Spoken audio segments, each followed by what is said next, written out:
Welcome, weary traveler, to another journey through the forgotten corners of history.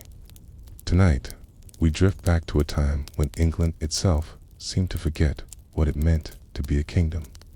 Settle into your comfort, let your breathing slow, and allow your mind to wander through the mists of the 12th century, time when the very concept of order collapsed like morning fog. Please consider subscribing to the channel and drop a comment. Imagine, if you will, a land without a true king. Picture fields that should bloom with grain, instead trampled by the hooves of war horses. Envision castles rising like stone thorns across the countryside, each one a declaration of defiance against any semblance of central authority. This was England during what historians would later call simply the Anarchy, 19 long years. From 1135 to 1154, when the crown itself became little more than a prize fought over by wolves. You might think you understand medieval hardship, but the anarchy was something different entirely. It wasn't merely poverty or plague. This was the complete breakdown of the social contract that held civilization together. During these decades, there was no reliable law except the law of the sword. No protection except what you could forge yourself. And no certainty except that tomorrow would likely bring fresh terrors. As you sink deeper into rest, let yourself drift through this landscape of uncertainty, where survival depended not on courage or nobility, but on cunning, luck, and the ability to bend like a reed in storms that seemed to have no end. Tonight, we'll walk through mud-soaked villages where churches stood empty, explore the ambitions that tore a kingdom apart, uncover the mysterious hoards buried by desperate souls, a glimpse the strange luxury that persisted even as the world burned around it.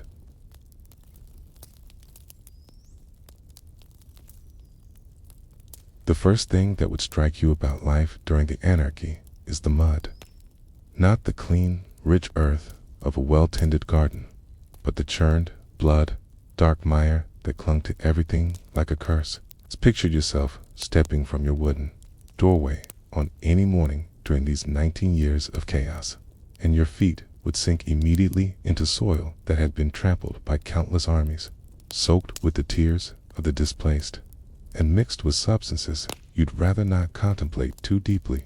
Your villagelets call it Millbrook, though it could be any of thousands scattered across England, would wake not to the gentle toll of church bells, but to an unsettling silence where those bells should ring. The priest, Father Edmund, fled 3 months ago when mercenaries swept through, demanding tribute the village couldn't possibly pay. Its abandoned church now stands with its door hanging askew, its altar stripped of anything valuable, and pigeons nesting where once incense rose toward heaven. Imagine yourself as William, a freeman farmer with 20 acres that your grandfather cleared from the forest. In peaceful times, you might rise before dawn to tend your oxen, check your fields of barley and oats, perhaps repair the wooden plow that represents your family's most valuable possession after your land itself. But these are not peaceful times. Instead, you wait to scan the horizon for the telltale smoke that means raiders approach, and you keep your few silver pennies sewn into the lining of your tunic, ready to flee at a moment's notice. The rhythm of your days has changed completely from what it was before King Henry's death plunged the realm into chaos. Where once you might plan seasons ahead, when to sow, when to harvest, when to take your grain to market, now you think only in terms of weeks, sometimes just days. Will Lord Robert's men come demanding grain for their horses? Will Lady Matilda's supporters requisition your oxen to drag their siege engines? Will bands of Rotiersto's masterless mercenaries, who acknowledge no lord save prophets, weep down from the hills, seeking anything they can carry away? Your wife, Marjorie, maintains the household with a grim efficiency born of necessity. She knows exactly how much barley remains in the storage pit beneath your hut's floor, can stretch a piece of salted pork across 8 meals, and has become expert at hiding your few valuables in places raiders are unlikely to search. She's learned to bake bread using less grain and more ground acorns and chestnuts, giving it an odd, bitter taste that nonetheless fills empty bellies. The luxury of white bread made from wheat flour is now nothing but a memory from batter times. Your children, young Thomas, barely 10, and little Margaret, 6, have grown up knowing this uncertainty as normal. They play games that would have horrified their grandparents, hiding from imaginary soldiers, rationing pretend food supplies, deciding which precious items they would grab if forced to flee their home. Thomas already knows how to use a bow, not for hunting game, but because every male in the village who can draw a string might someday need to defend what little remains of their community. The very landscape around you bears the scars of this prolonged conflict. Fields that once produced enough grain to feed the village and provide surplus for trade now lie fallow, their furrows filled with weeds and brambles. Stone bridges that carried travelers and merchants across streams have been deliberately broken to slow the movement of enemy forces. Ancient Roman roads, maintained for centuries, are now pocked with holes and grown over with vegetation, as no authority exists to organize their repair. Water, which should be the most basic necessity, has become a source of constant anxiety. The village well, dug by your great-grandfather, remains clean and reliable, but getting to it safely is another matter entirely. Too many villages have been surprised by raiders who waited in ambush near the common water sources. So you make your trips quickly, always with one eye watching the surrounding countryside. You never venture there alone after sunset. Your tools and weapons tell the story of these hard years of farming. Implements your iron-tipped plow, your scythe, your wooden rake show the careful maintenance of a man who knows he cannot simply replace them if they break. But alongside these tools of peace, you now keep others, a long-handled axe that serves double duty for splitting wood and splitting skulls, a hunting spear that might turn aside a mounted warrior's lance, and a dagger worn always at your belt. Even when working in your own fields, the food you eat reflects this new reality in ways both subtle and stark. Meat has become precious beyond measure. Where once you might slaughter a pig in autumn and feast on fresh pork for days before preserving the rest in salt, now every animal represents potential survival through hungry months ahead. You've learned to make blood pudding from the smallest amounts of pig's blood, stretching it with oats and herbs until it barely resembles the rich sausages your grandfather enjoyed. Even eggs from your hens are rationed carefully. Each one might mean the difference between a child sleeping with a full belly or crying from hunger. The absence of trade has transformed your daily life in countless small ways. Salt, once readily available from coastal regions, now commands prices that make you use it sparingly, forcing you to rely more heavily on smoking and drying to preserve meat. Iron, essential for tools and weapons, has become so scarce that you treasure every nail, every blade, every ring that might be hammered into something useful. The bright fabrics that once arrived from distant markets have vanished, leaving you to make do with homespun wool, dyed with whatever berries and roots you can forage from the forest. Your community has adapted to this chaos by developing new forms of cooperation born from desperation. The old feudal obligations, providing military service to your lord in exchange for protection and the right to work your land, have become meaningless when lords themselves are either dead, fled, or too busy fighting their own wars to offer any protection. Instead, the village has formed its own defense compact. Every household contributes what it can. Young men to stand watch, women to tend the wounded, children to serve as swift messengers who can dart through the forest to bring warning of approaching danger.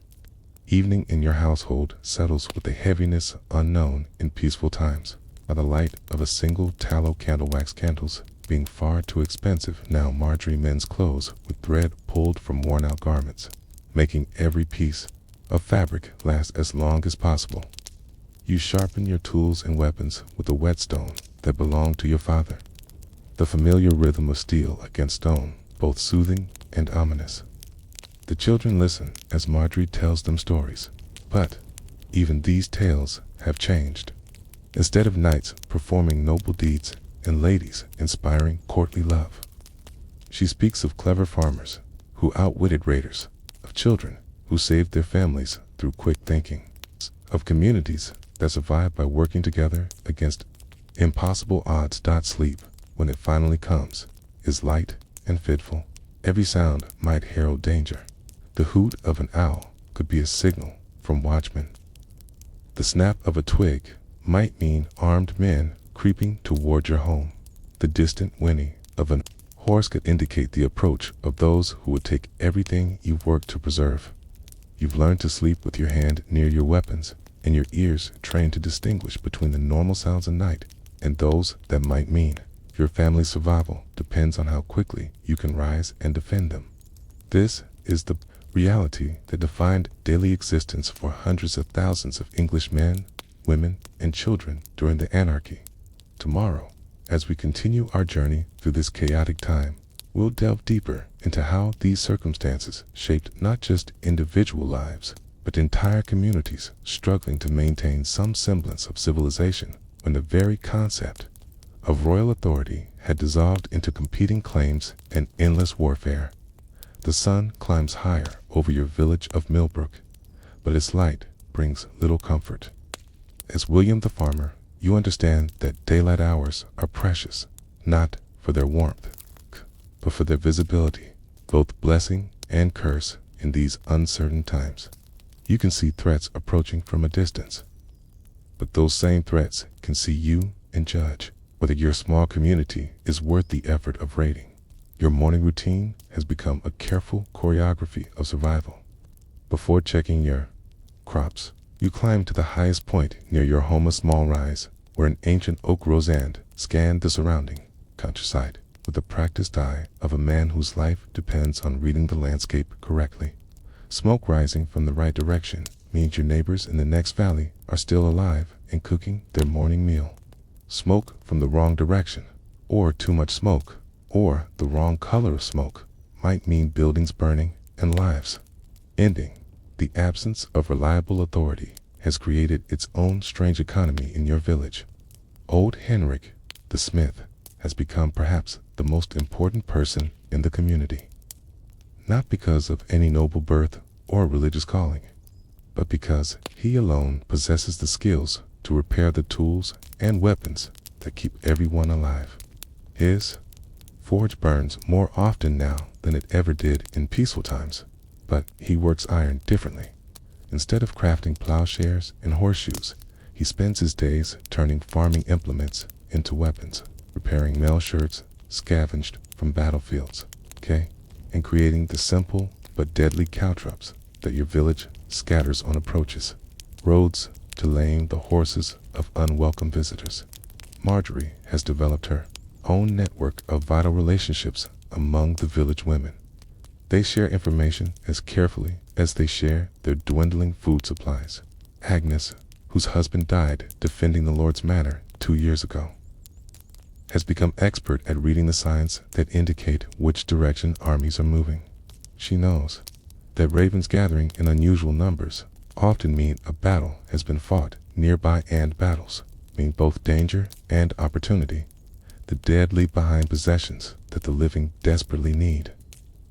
But scavenging a battlefield requires moving quickly before either the victors return or other scavengers arrive in force. Young Thomas has learned lessons no 10-year-old should. No, he can identify the banners of at least 12 different factions fighting across the region, distinguish between the sound of shod and unshod horses approaching, and judge by the color of flames whether a building is burning accidentally or being deliberately torched. Most importantly, he's learned the art of being invisible, how to move through forest and field without leaving tracks, how to observe without being observed, and how to carry messages between villages without attracting the attention of those who would stop such communication by killing the messenger. The village church, abandoned by Father Edmund, has become something strange and sad. without a priest to consecrate the Eucharist or perform the rites that once marked the rhythm of Christian life. The building serves new purposes. It's become a storehouse for communal supplies too valuable to keep in individual homes. Its thick stone walls offering better protection than wooden houses. The altar, stripped of its precious ornaments, now holds bags of grain and bundles of arrows. The baptismal font serves as a reservoir for clean water. The space where villagers once gathered to worship has become a meeting hall where they plan their survival. Yet religious feeling hasn't disappeared. It's adapted to the circumstances. Marjorie leads the village women in prayers each evening. Not in the church, but in different homes, rotating to avoid establishing a pattern that enemies might exploit. These prayers have changed in character, becoming more immediate and desperate. Instead of asking for God's blessing on abstract virtues, they pray for specific, urgent needs, that the grain will last until harvest, but no armed men will ride over the hill tomorrow, that young bird's fever will break without a priest to perform last rites. If it, towns, Dulles, the children's games reflect the adult world in ways that would chill the heart of anyone from more peaceful times. They play at being refugees, practicing how quickly they can gather essential items and flee into the forest. They create elaborate hiding places and test each other's ability to remain silent for long, carrying skills that might save their lives if raiders come calling. Little Margaret, despite being only 6, can identify edible roots and berries, knows which stream water is safe to drink, and understands that certain berries can be used to treat wounds when no physician is available. Your relationship with the forest itself has transformed during these years of chaos. What was once primarily a source of timber, game, and forage has become a refuge, a highway, and a fortress all at once.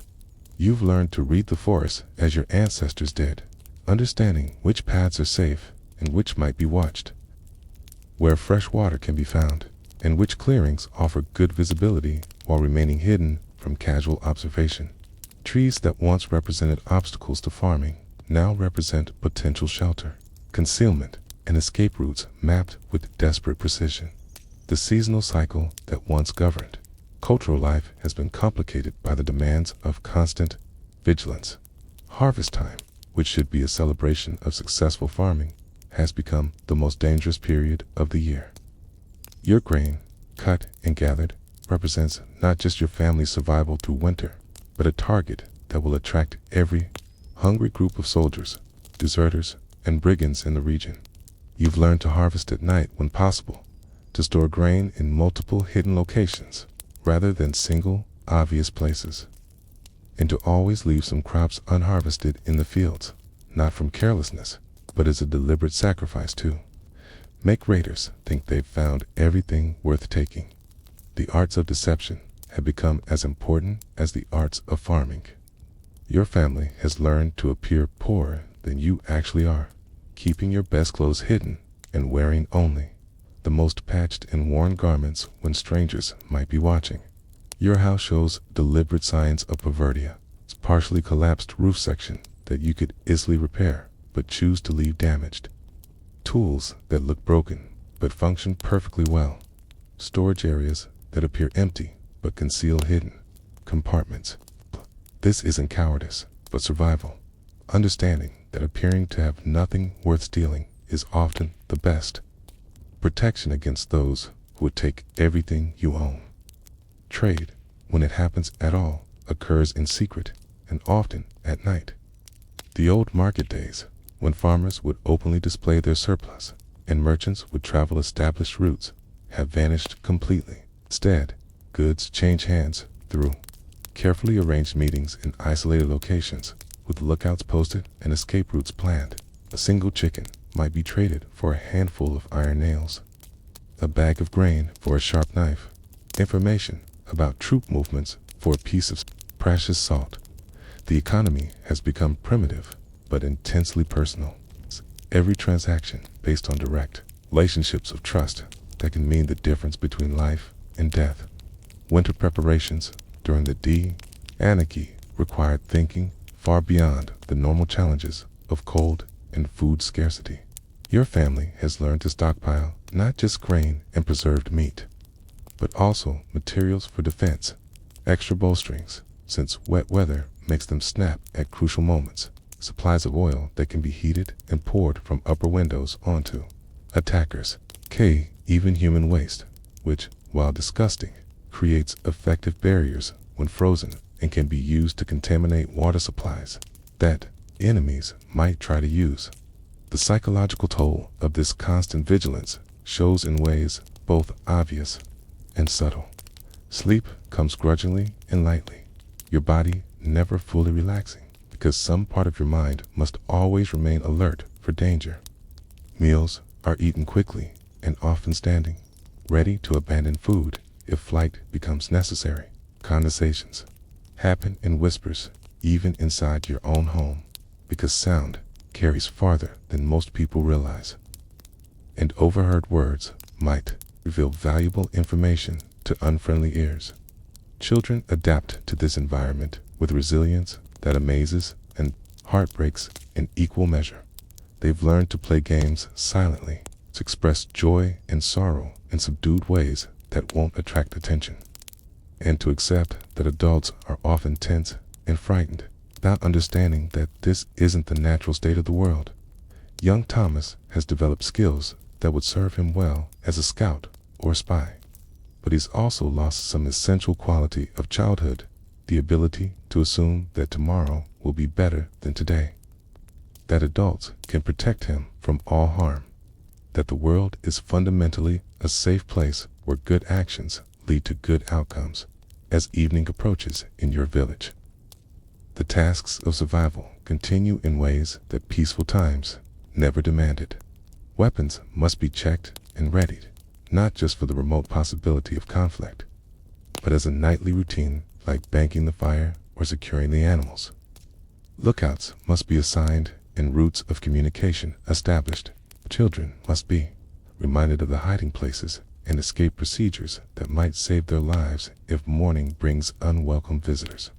Yet, somehow, amid all this fear and struggle, life continues. Babies are born and somehow manage to thrive despite the chaos surrounding them. Young people fall in love and find ways to marry, even when no priest is available to bless their union. Old people share their knowledge and experience, passing down not just traditional skills, but the new techniques of survival that these extraordinary times have demanded. Community bonds strengthen in some ways, even as they're tested in others. Forged not just by shared culture and faith, but by shared danger and mutual dependence. The village continues to exist, day after day, not because of any grand plan or noble leadership, but because ordinary people make thousands of small decisions to help each other survive. As you drift off to sleep in your small home, surrounded by your family and the familiar sounds of your community, you carry with you both the weight of constant vigilance and the quiet satisfaction of having made it through another day in a world where that simple achievement represents a victory worth celebrating. The first frost arrives earlier than expected this year, and with it comes a different kind of dread. As William the farmer, you stand in your doorway, watching ice crystals form on the wooden bucket beside your well, and you know that winter, during the Anarchy, brings challenges that go far beyond the normal hardships of cold and shortened days. Winter means that armies will seek shelter, that desperate people will become more desperate, and that the thin margins of survival your village has maintained through the warmer months will be tested in ways that could destroy everything you've worked to preserve. Your preparations for this winter began in late summer, but they're unlike anything your grandfather would have recognized. Certainly, you've stored grain and preserved meat, cut firewood, and repaired the chinks in your home's walls that would let in killing drafts. But you've also cached weapons in multiple locations around your property, memorized escape routes that remain passable even when snow blocks the main paths, and established signals with your neighbors that can be used even in the depths of winter darkness to warn of approaching danger. The rhythm of winter days has changed completely from the peaceful patterns your ancestors knew. Where once the season brought a welcome rest from agricultural labor, time for indoor crafts and storytelling, visits with neighbors, and the quiet pleasures of a successful harvest safely stored. Now, winter means compressed periods of frantic activity, alternating with long hours of tense waiting. Every clear day must be used to gather more firewood, not just for warmth, but for the signal fires that might summon help from distant villages. Every mild spell becomes an opportunity to check on cached supplies, repair defenses, and perhaps risk a journey to trade with other communities. Your wife, Marjorie, has become a master of winter survival techniques that no peaceful time would have demanded. She's learned to prepare foods that can be eaten cold if cooking fires might reveal your location to enemies. She can treat frostbite with techniques learned from old women who remember harsh winters from their own youth. And she knows how to recognize the early signs of the diseases that thrive when people are crowded together in poorly ventilated spaces, sharing meager food and breathing each other's exhaustion. The children's education continues through the winter. But it's an education shaped by necessity rather than tradition. Young Thomas learns to track animals through snow, not primarily for hunting, but to understand how to move without leaving obvious trails himself. He practices fighting with wooden weapons in the brief daylight hours, his small hands growing calloused as he learns to use a sword that will be too heavy for him for several more years. Little Margaret learns to identify the winter herbs that can treat illness, to preserve food using methods that require no fire, and to remain absolutely silent for long periods, even when frightened or uncomfortable. The social structure of your village adapts to winter's demands in ways that would have been unthinkable in times of strong royal authority. Old Henrik the Smith becomes something like a military commander, not because anyone appointed him, but because his knowledge of weapons and fortification makes him the logical choice to coordinate defense.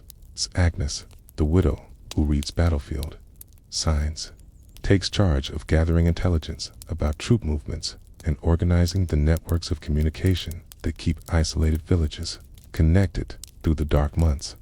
These aren't formal appointments, but natural evolutions based on competence and trust. Earned through shared hardship, food becomes not just sustenance, but a complex strategic resource during winter months.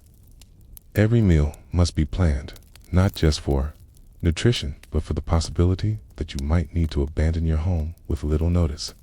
Marjorie has learned to prepare travel rations that provide maximum nutrition in minimum weight mixtures of ground grain, dried fruit, and precious fat that can sustain a person walking long distances in cold weather. She maintains emergency food caches buried in locations that would remain accessible even if your home were burned or occupied by enemies. The psychological landscape of winter during the Anarchy creates challenges that go beyond physical survival. The long nights, which in peaceful times might be filled with storytelling, music, and the quiet companionship of family gathered around a warm fire, now stretch endlessly with enforced vigilance. Sleep must be taken in shifts, with someone always awake to listen for sounds that don't belong to winter's natural symphony. The darkness that once provided peaceful rest now conceals potential threats. In every sound, wind, rattling shutters, snow sliding from the roof, animals moving in the forest must be evaluated for signs of human danger. Your small community has developed winter rituals that blend practical necessity with the human need for meaning and connection. Once a week, weather permitting, the villagers gather not in the abandoned church, but in different homes, rotating the location to avoid establishing predictable patterns. These gatherings serve multiple purposes: sharing information about food, supplies, and potential threats, maintaining the social bonds that hold the community together, and providing the collective warmth, both physical and emotional, that helps people endure the isolation of winter survival. The tools and weapons that see you through winter require constant maintenance in ways that summer use doesn't demand. Metal becomes brittle in extreme cold. Leather stiffens and cracks. Wooden handles shrink and split. You spend hours each week tending to these essential items, not just keeping them functional, but ensuring they'll work reliably in the desperate moments when failure means death. Your axe must swing true when you're chopping firewood in haste because enemies approach. Your bow must draw smoothly when your fingers are numb with cold and fear. Your knife must hold its edge when cutting through frozen meat might mean the difference between eating and starving. Trade relationships during winter become even more crucial and more dangerous than during the warmer months.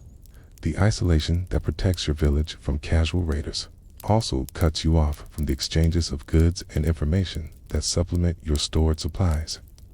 When trading opportunities arise, they often require dangerous journeys through snow-covered landscapes where travelers are vulnerable to both the elements and human predators. Yet these risks must sometimes be taken because no community, no matter how well prepared, can be entirely self-sufficient through a hard winter. The winter forest becomes a different world entirely, one that offers both refuge and deadly peril.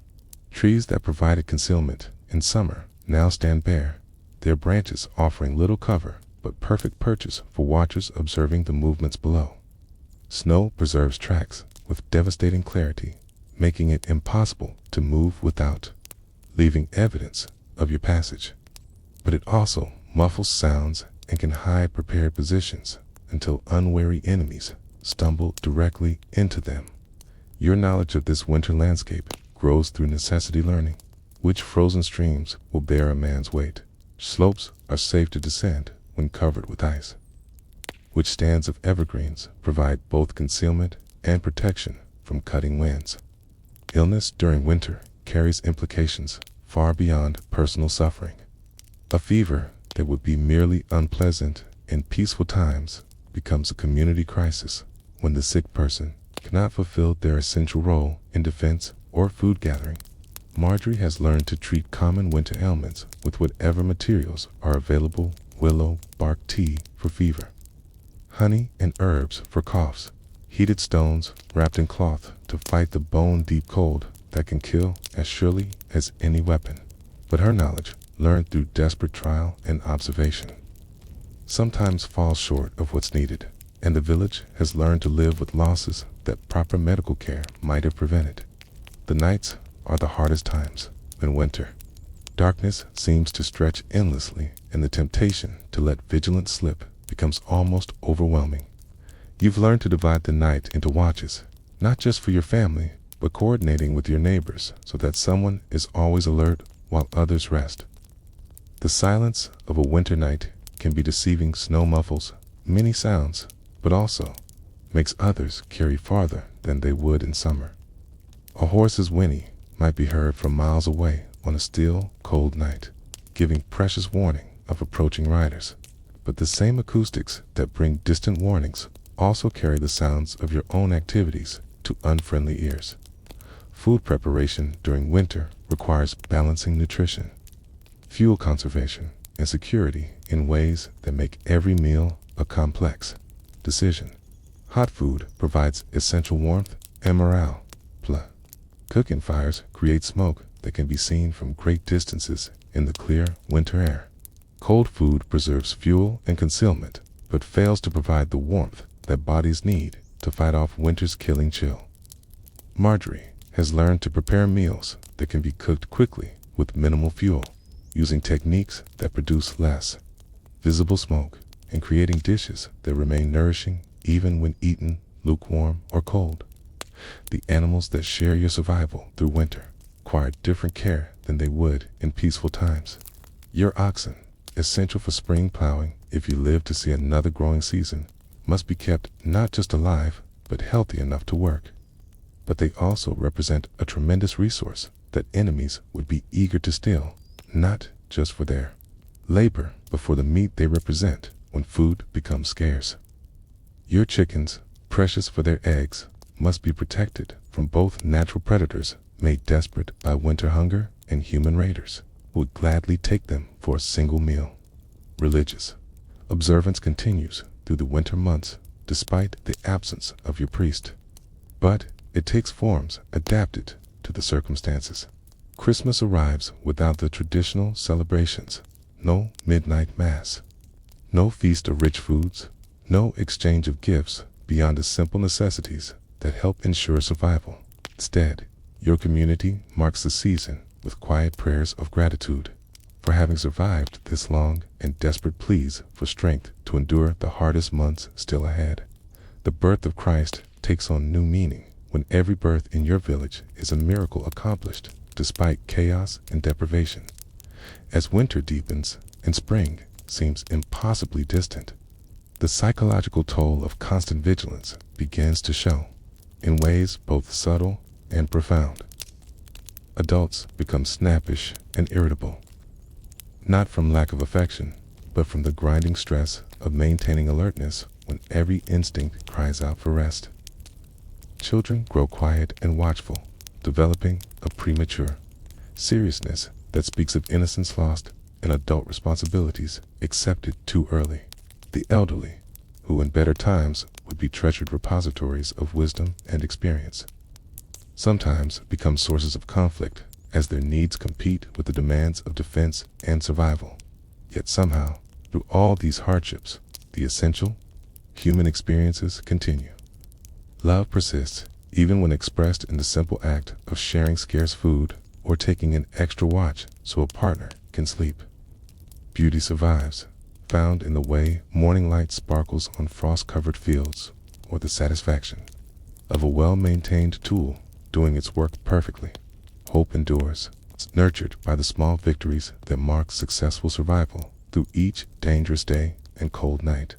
The village continues to exist as winter's grip tightens, not because survival is easy, but because the alternative, dissolution and death, is unacceptable to people who have already sacrificed too much to give up now. As you settle into another night of watchful rest, surrounded by your family and the familiar sounds of your community's determined survival, you carry with you the knowledge that dawn will bring new challenges, but also new opportunities to prove that ordinary people can endure extraordinary hardships when they face them together.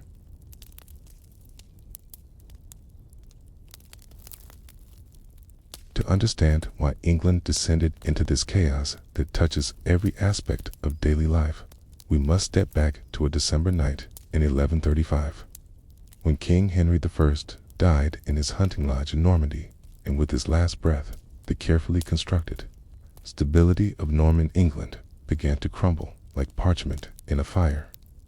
Henry had ruled for 35 years with an iron hand, maintaining order through a combination of administrative brilliance and ruthless suppression of any challenge to his authority. But Henry's only legitimate son, William, had perished 17 years earlier in the wreck of the White Ship, leaving the succession in dispute and the kingdom vulnerable to the ambitions of powerful men who had waited decades for such an opportunity. Imagine yourself now, not as William the farmer, but as a chronicler observing these great events from the safety of a monastery scriptorium, watching as the threads of political order unravel with terrifying speed. The dying Henry had extracted oaths from his barons to support his daughter Matilda's claim to the throne and unprecedented arrangement, as no woman had ever ruled England in her own right, but oaths sworn to a living king, however powerful, become mere words when that king lies cold in his tomb, and ambitious men begin calculating their own advantages. Matilda, called the Empress because of her marriage to the Holy Roman Emperor Henry V, possessed an undeniable claim to her father's throne by right of blood and the sworn oaths of England's nobility. But her claim carried complications that would prove fatal to the kingdom's peace.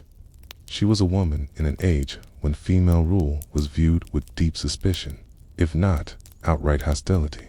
She had spent most of her adult life in Germany and later in Anjou, making her seem foreign to English barons who valued their independence from continental entanglements. Most dangerously, she was proud, imperious, and utterly unwilling to compromise with the very men whose support she needed to secure her throne. Stephen, a boy, moved with the speed and decisiveness that would characterize both his greatest triumphs and his most devastating failures. Henry's nephew, grandson of William the Conqueror through his mother Adela, Stephen possessed his own colorable claim to the throne, and, more importantly, he was present in England when news of the king's death arrived, while Matilda remained in Anjou, believing her succession secure. Stephen raced to London, secured the royal treasury, and convinced the Archbishop of Canterbury to crown him king. Within 3 weeks of Henry's death, Stephen wore the crown of England, presenting the kingdom with a fait accompli that would prove easier to accomplish than to maintain. The initial response to Stephen's coup revealed the complex loyalties that would soon tear England apart. Many barons, despite their oaths to Matilda, welcomed Stephen's decisive action. He was known as a generous man, open-handed with rewards, and reluctant to use the harsh measures that had made Henry I's rule so effective, but also so resented. The common people, knowing little of royal politics but much about the benefits of strong kingship, initially accepted Stephen as long as he could maintain order, and protect them from the endemic violence that threatened whenever central authority wavered. But Matilda's supporters, led by her half-brother Robert, Earl of Gloucester, refused to accept Stephen's usurpation. Robert was perhaps the most formidable baron in England, holding vast lands in the west and commanding the loyalty of other magnates who had genuine affection for Henry I's memory and felt bound by their oaths to his daughter. The kingdom began to divide along lines that would prove remarkably durable. Stephen's strength lay in the southeast, around London and the royal centers of government, while Matilda's supporters controlled much of the west and southwest, creating the geographic foundation for a civil war that would rage for nearly 2 decades. Stephen's early reign demonstrated both his considerable charm and his fundamental weakness as a medieval king, where Henry I had been methodical, calculating, and utterly ruthless in suppressing opposition. Stephen was impulsive, forgiving, and fatally inconsistent in his treatment of enemies. When baronial castles were built without royal permission, a clear act of defiance that Henry would have met with immediate and devastating retaliations, Stephen often chose to negotiate rather than fight, hoping to win loyalty through generosity rather than fear. This approach, admirable in its humanity, proved disastrous in its political consequences. The first major crisis of Stephen's reign came in 1138, when David I of Scotland, Matilda's uncle, invaded northern England, ostensibly to support his niece's claim, but actually to seize territory he had long coveted. Stephen's response to this invasion revealed both his personal courage and his strategic limitations. He marched north with characteristic energy and defeated the Scots at the Battle of the Standard, fighting in the front rank with a bravery that earned his soldiers admiration. But his victory, though complete on the battlefield, failed to achieve lasting strategic advantage because Stephen lacked the administrative machinery and ruthless follow-through necessary to consolidate his gains. Meanwhile, Matilda herself remained in Anjou, married to Geoffrey Plantagenet, and apparently content to let others fight for her rights while she bore and raised the children who would eventually inherit her claims. This absence from England proved to be a critical mistake, as it allowed Stephen to present himself as the actively ruling monarch, while Matilda remained an abstract figure known to most English people only through the propaganda of her supporters. Personal presence mattered enormously in medieval kingship, where the monarch's physical courage, generosity, ability to inspire loyalty through direct contact could outweigh legal technicalities about rightful succession. The Civil War began in earnest in 1139, when Robert of Gloucester finally declared openly for his sister and landed in England with a force of Angevin troops. The country began to fracture along predictable but tragic lines, with individual barons choosing sides based on calculations of personal advantage, family loyalties, and geographic convenience rather than any abstract principle of legitimate rule. Castles became the focal points of this fragmented conflict as competing claimants established rival centers of power and began the slow, grinding process of siege warfare that would devastate the English countryside for years to come. Stephen's response to this escalation revealed the contradictions that would ultimately doom his reign. Faced with open rebellion, he oscillated between attempts at reconciliation and bursts of decisive action, satisfying neither his enemies nor his supporters. When he arrested several bishops suspected of disloyalty, including Roger of Salisbury, the powerful administrator who had helped run Henry I's government, Stephen demonstrated that he could act ruthlessly when pressed. But these actions came too late and were followed by periods of weakness that suggested the king lacked the consistent will necessary to crush opposition decisively. The arrival of Matilda herself in England in 1139 transformed the conflict from a manageable rebellion into a full-scale civil war that would consume the kingdom. Landing at Arundel under the protection of Stephen's own queen's stepfather, Matilda's presence gave the rebellion a legitimate figurehead around whom opposition could coalesce. Her supporters now fought not for an absent claimant, but for a living woman who could reward loyalty and punish betrayal, who could hold court and issue charters, could perform the essentially personal functions of medieval monarchy. Yet Matilda's personal qualities, which might have served her well in different circumstances, proved ill-suited to the delicate task of winning support from powerful men accustomed to deference and flattery. Where Stephen was generous to a fault, Matilda was imperious and demanding. Where Stephen forgave his enemies repeatedly, Matilda harbored grudges and spoke of revenge. Where Stephen treated his barons as partners whose cooperation was essential, Matilda behaved as an empress accustomed to absolute obedience. These personality differences, which might seem trivial from a distance of 9 centuries, had profound political consequences in a world where personal relationships determined the loyalty of armies. The military character of the war reflected the fragmentary nature of political authority in 12th century England, rather than great battles between royal armies. The conflict consisted largely of localized sieges, raids, and skirmishes, as competing barons attempted to expand their territories at their neighbors' expense. Castles changed hands repeatedly, sometimes through conquest, but often through betrayal or negotiated surrender. The professional soldiers who fought these campaigns, a mixture of household knights, hired mercenaries, and pressed peasants, developed their own interest in prolonging conflicts that provided them employment and opportunities for profit through plunder. Stephen's greatest military triumph came paradoxically at the moment of his greatest political disaster, at the Battle of Lincoln in 1141.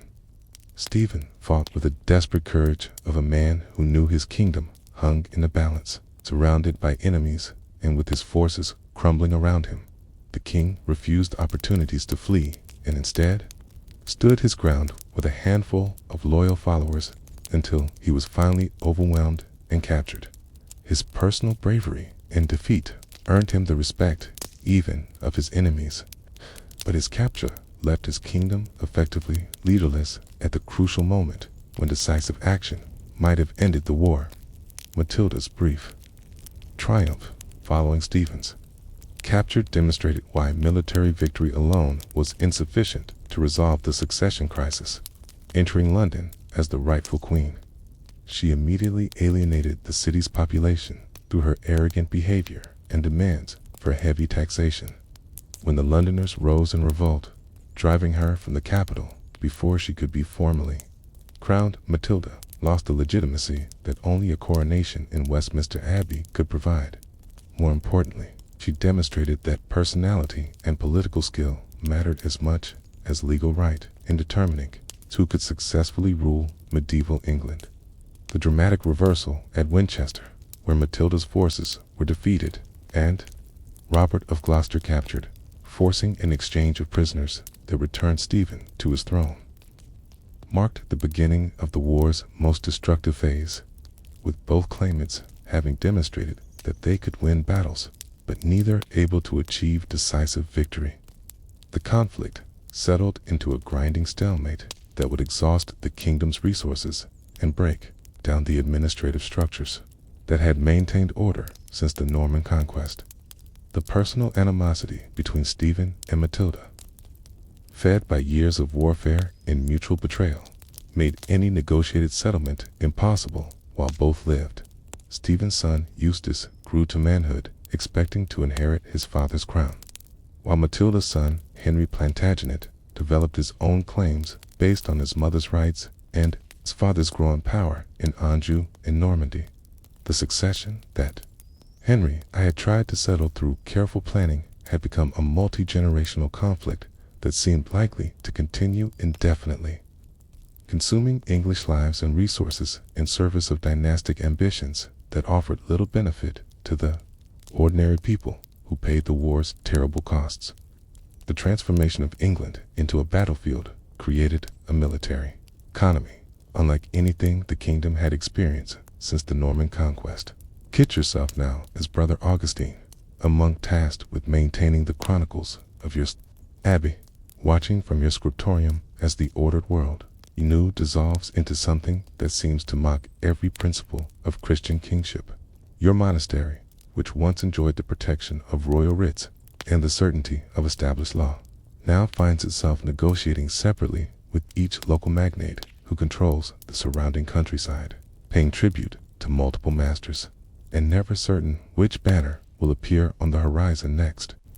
The evolution of castle building during the Anarchy revealed the extent to which royal authority had fractured into countless competing centers of power, where Henry I had carefully controlled the construction of fortifications, acquiring royal permission for each new castle and maintaining a monopoly on the most powerful siege engines. Stephen's weakened government could no longer prevent barons from fortifying their holdings. The result was an explosion of castle building that transformed the English landscape into a checkerboard of rival strongholds, each one a declaration of independence from central authority. These weren't the massive stone fortresses that would characterize later medieval warfare, but rather hasty constructions designed to provide immediate military advantage in a rapidly changing conflict. Most were Matan-Bailey fortifications, artificial hills topped with wooden towers and surrounded by earthwork enclosures that could house troops, horses, and supplies. A determined lord with access to peasant labor could construct such a castle in a matter of weeks, creating an instant base for controlling the surrounding territory. The speed with which these fortifications appeared demonstrated both the urgency of the military situation and the breakdown of the administrative systems that had previously regulated such construction. Geoffrey de Mandeville's career exemplifies the opportunities for ambitious men created by the collapse of stable government. Beginning as a minor baron under Henry I, Geoffrey used the Civil War to transform himself into one of England's most powerful magnates through a combination of military skill, political cunning, and complete ruthlessness in exploiting every opportunity the chaos provided. His methods revealed the darker possibilities inherent in a system where royal authority had become merely one factor among many in determining local power. Relationships. Geoffrey's rise began with his decision to support Stephen's early claim, earning rewards of land and office that established him as a major player in the conflict. But as the war progressed and Stephen's position weakened, Geoffrey demonstrated the fluid loyalties that characterized the period by switching sides whenever advantageous. He would negotiate separately with both Stephen and Matilda, extracting concessions from each while maintaining the military strength necessary to make his support valuable to either side. This wasn't simple treachery, but rather a rational response to a situation where traditional loyalty could lead to destruction, while calculated self-interest offered survival and profit. The siege warfare that dominated military operations during the Anarchy created its own specialized economy and culture. Professional siege engineers, many of them recruited from the continent, traveled between conflicts, offering their expertise to whoever could pay their fees. These men understood the construction of siege engines, mangonels, trebuchets, and battering rams, and the complex logistics of maintaining an army in the field for the months required to reduce a well-defended castle.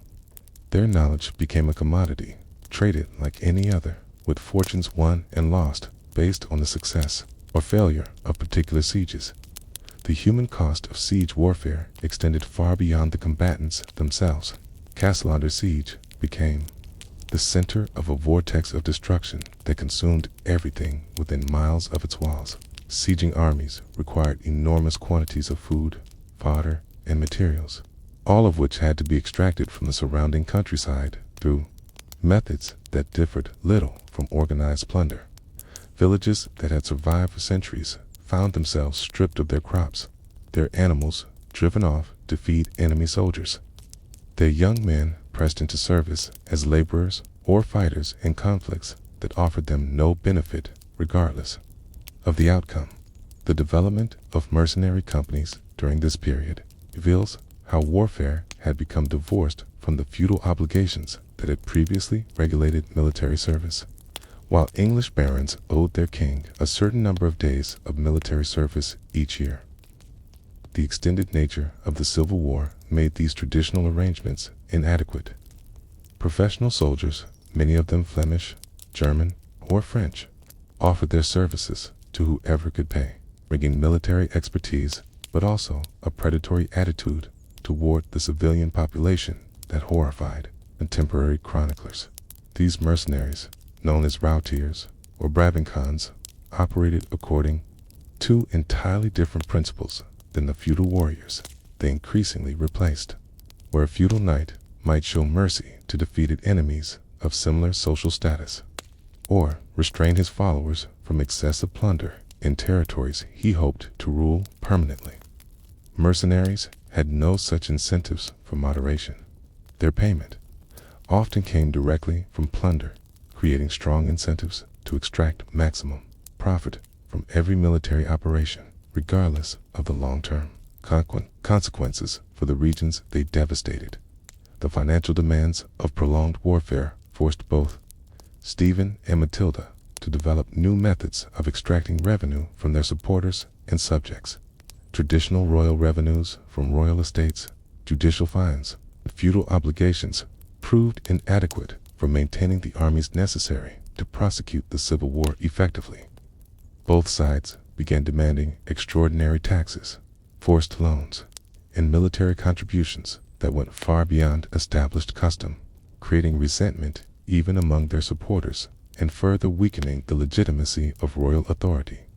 The breakdown of royal justice during the Anarchy had consequences that extended far beyond the immediate military conflict. Henry I's administrative system had created mechanisms for resolving disputes peacefully through royal courts, but these institutions could not function when competing claimants issued contradictory judgments, and no single authority possessed the power to enforce its decisions. Legal disputes that might previously have been resolved through established procedures now required private warfare, blood feuds, or negotiated settlements that favored whoever possessed superior military force. Religious institutions found themselves in an impossible position as the Civil War intensified. The church's theoretical independence from secular authority meant little, and armies controlled the territories where monasteries and cathedrals attempted to function. Abbots and bishops who attempted to remain neutral often found their properties occupied by one side or the other, their revenues confiscated to fund military operations, and their spiritual authority subordinated to the immediate demands of wartime logistics.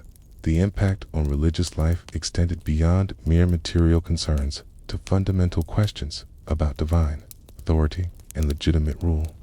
If God truly appointed kings to rule in his name, how could he permit such chaos to continue? The church was meant to provide moral guidance to secular rulers. What was his proper role when those rulers were locked in seemingly irreconcilable conflict? Some religious leaders, like Archbishop Theobald of Canterbury, attempted to mediate between the warring parties, but their efforts often satisfied neither side while exposing the church to accusations of political manipulation. The economic disruption caused by the Civil War created feedback loops that made recovery increasingly difficult, even in regions where active fighting had ended. Trade networks that had developed over generations were severed when roads became unsafe and traditional markets were abandoned. Craftsmen who had depended on regular demand for their products found their customer base destroyed by warfare or impoverished by taxation and plunder. Agricultural productivity declined not only in areas of active conflict, but throughout regions where uncertainty about the future made long-term investment in land improvement seemed foolishly optimistic. The psychological toll of prolonged uncertainty affected every level of society in ways that would outlast the immediate military conflict. Nobles who had spent their entire adult lives calculating, shifting loyalties, and preparing for betrayal developed a cynical worldview that would influence English political culture for generations. Common people learned to distrust authority figures whose promises of protection proved worthless when tested by events, creating a legacy of skepticism about royal power that would complicate efforts to restore effective government even after the war ended. Women of all social classes found their traditional roles dramatically altered by the demands of civil war. Noble women like Matilda herself became military commanders, negotiating with foreign mercenaries and making strategic decisions that determined the fate of kingdoms.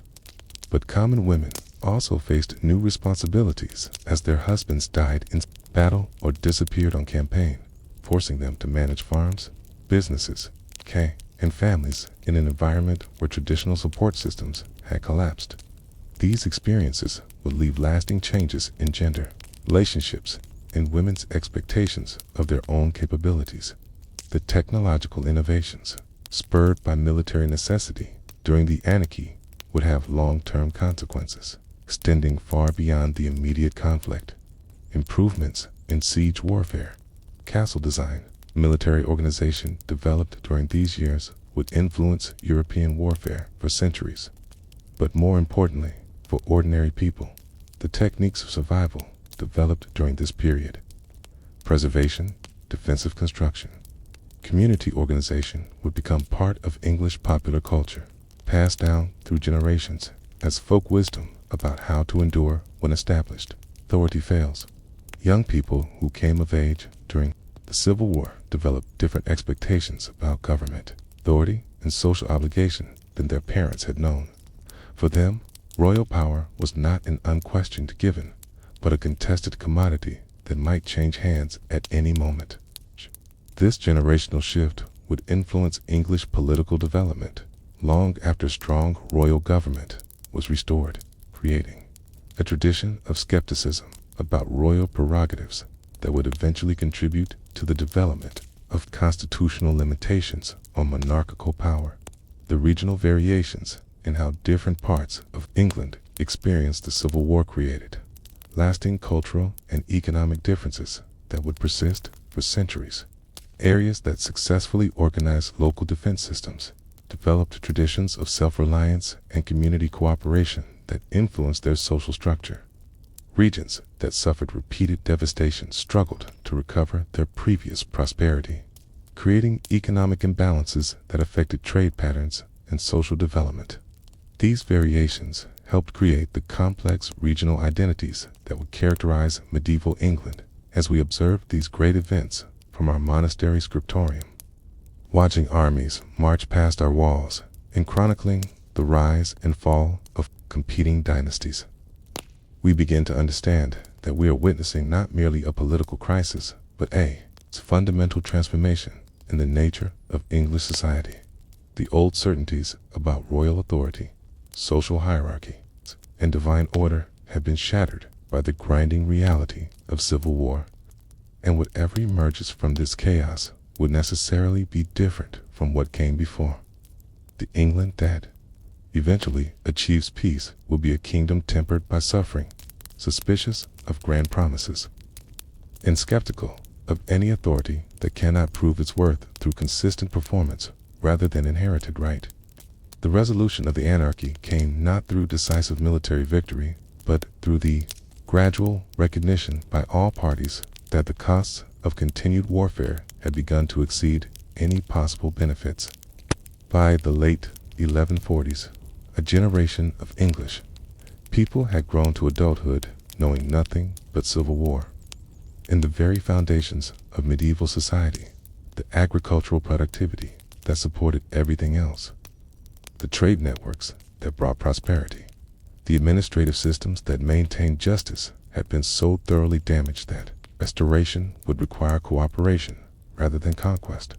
Imagine yourself now as Henry Fitzempress, later to be called Henry II, landing at Wareham in 1153 with a small army and enormous ambitions. At 20 years old, possessed a combination of advantages that neither your mother, Matilda, nor your rival Stephen had ever enjoyed. Through your father, Geoffrey Plantagenet, you controlled the rich lands of Anjou and Normandy, providing you with resources independent of English support. Through your mother, you inherited not only her claim to the English throne, but also the lessons learned from her failures, particularly the importance of building coalitions rather than demanding submission, and the need to appear reasonable while remaining implacably determined to achieve your goals. Your arrival in England marked a new phase in the conflict, but one characterized more by careful political maneuvering than the dramatic battles that had marked earlier stages of the war. The England you encountered was a kingdom exhausted by nearly 2 decades of intermittent warfare, where even the strongest supporters of either side had begun to question whether any dynastic claim was worth the continued destruction of the social and economic foundations that made royal authority meaningful in the first place. The military situation you faced revealed how completely the nature of the conflict had changed since the heroic early days when your mother and Stephen had fought for the crown with armies raised through feudal obligation and personal loyalty. The England of 1153 was dominated by professional soldiers whose primary allegiance was to their own survival and profit, by barons who had learned to change sides whenever advantageous, and by a war-weary population that cared less about dynastic legitimacy than about which claimant might actually be able to restore order and prosperity. Stephen, now in his late 50s, and visibly aged by the stresses of his long struggle to maintain his crown, faced a situation that would have tested even the most capable medieval king. His son Eustace, raised in an atmosphere of perpetual warfare and taught to view compromise as weakness, represented the continuation of a conflict that increasingly served no purpose beyond its own perpetuation. But Stephen himself had begun to recognize that his kingdom was dying under the weight of its civil war, and that preserving something of royal authority might require sacrificing the dynastic ambitions that had motivated his original seizure of power. The siege of Wallingford Castle became the focal point where these larger political currents would finally resolve themselves into concrete action.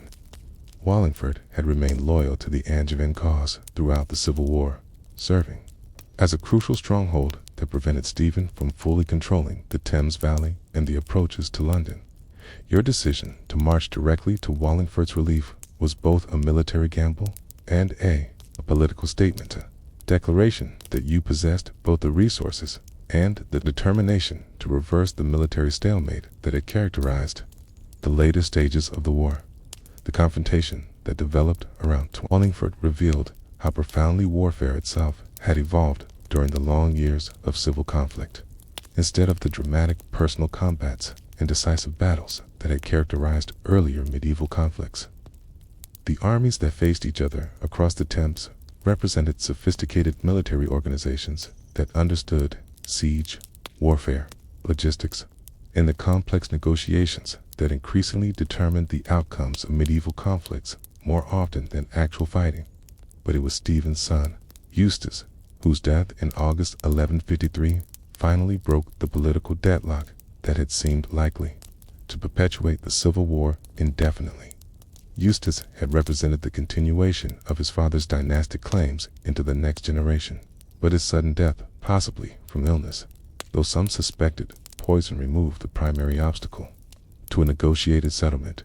Without an adult heir whose future depended on maintaining his father's royal title, Stephen found himself free to consider arrangements that might preserve his own dignity while acknowledging the reality of his weakened position.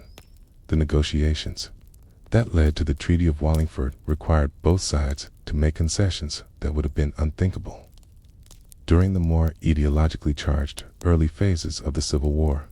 Stephen would continue to rule as king for the remainder of his natural life, maintaining the dignity and authority of his royal position while acknowledging that the crown would pass to Henry upon his death.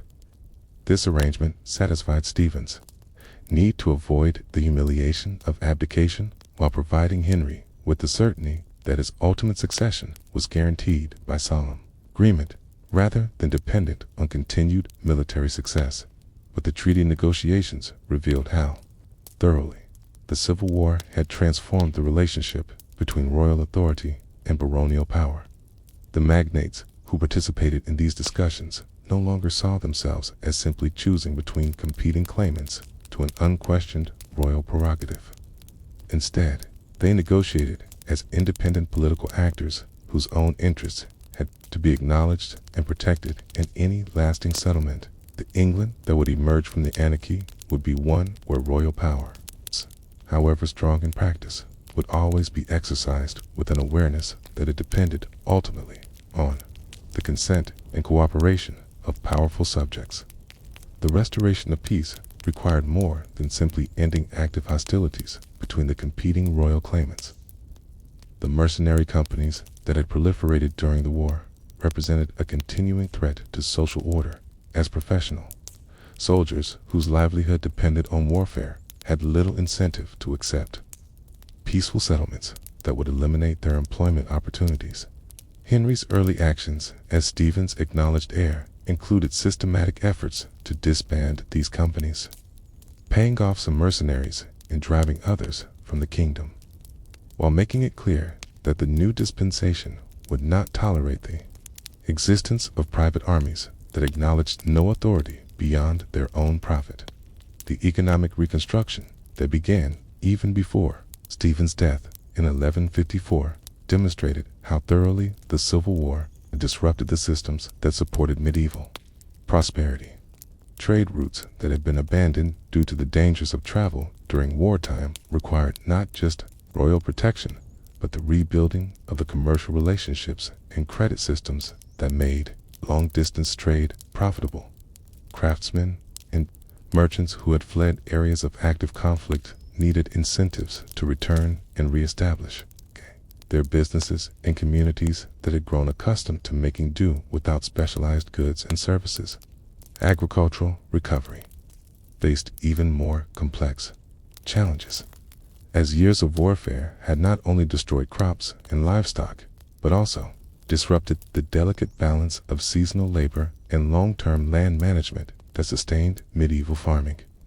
Fields that had lain fallow during years of uncertainty would require several growing seasons to return to full productivity. Draft animals that had been requisitioned for military purposes or slaughtered for food would need to be replaced. But the breeding programs necessary to restore livestock populations would take years to show results. The restoration of royal justice proved to be one of the most complex and crucial aspects of ending the anarchy's chaos. Disputes that had accumulated during nearly 2 decades of ineffective government could not simply be resolved by fiat, as competing claims often involved parties who had acted in good faith under the authority of different royal claimants. Property that had changed hands multiple times during the war, legal decisions that had been made by rival courts, and marriages that had been contracted without proper authority, all required careful adjudication that balanced the need for legal certainty against the practical impossibility of unwinding. Every transaction that had occurred during the period of disputed succession, religious institutions faced their own complex process of restoration and reconciliation.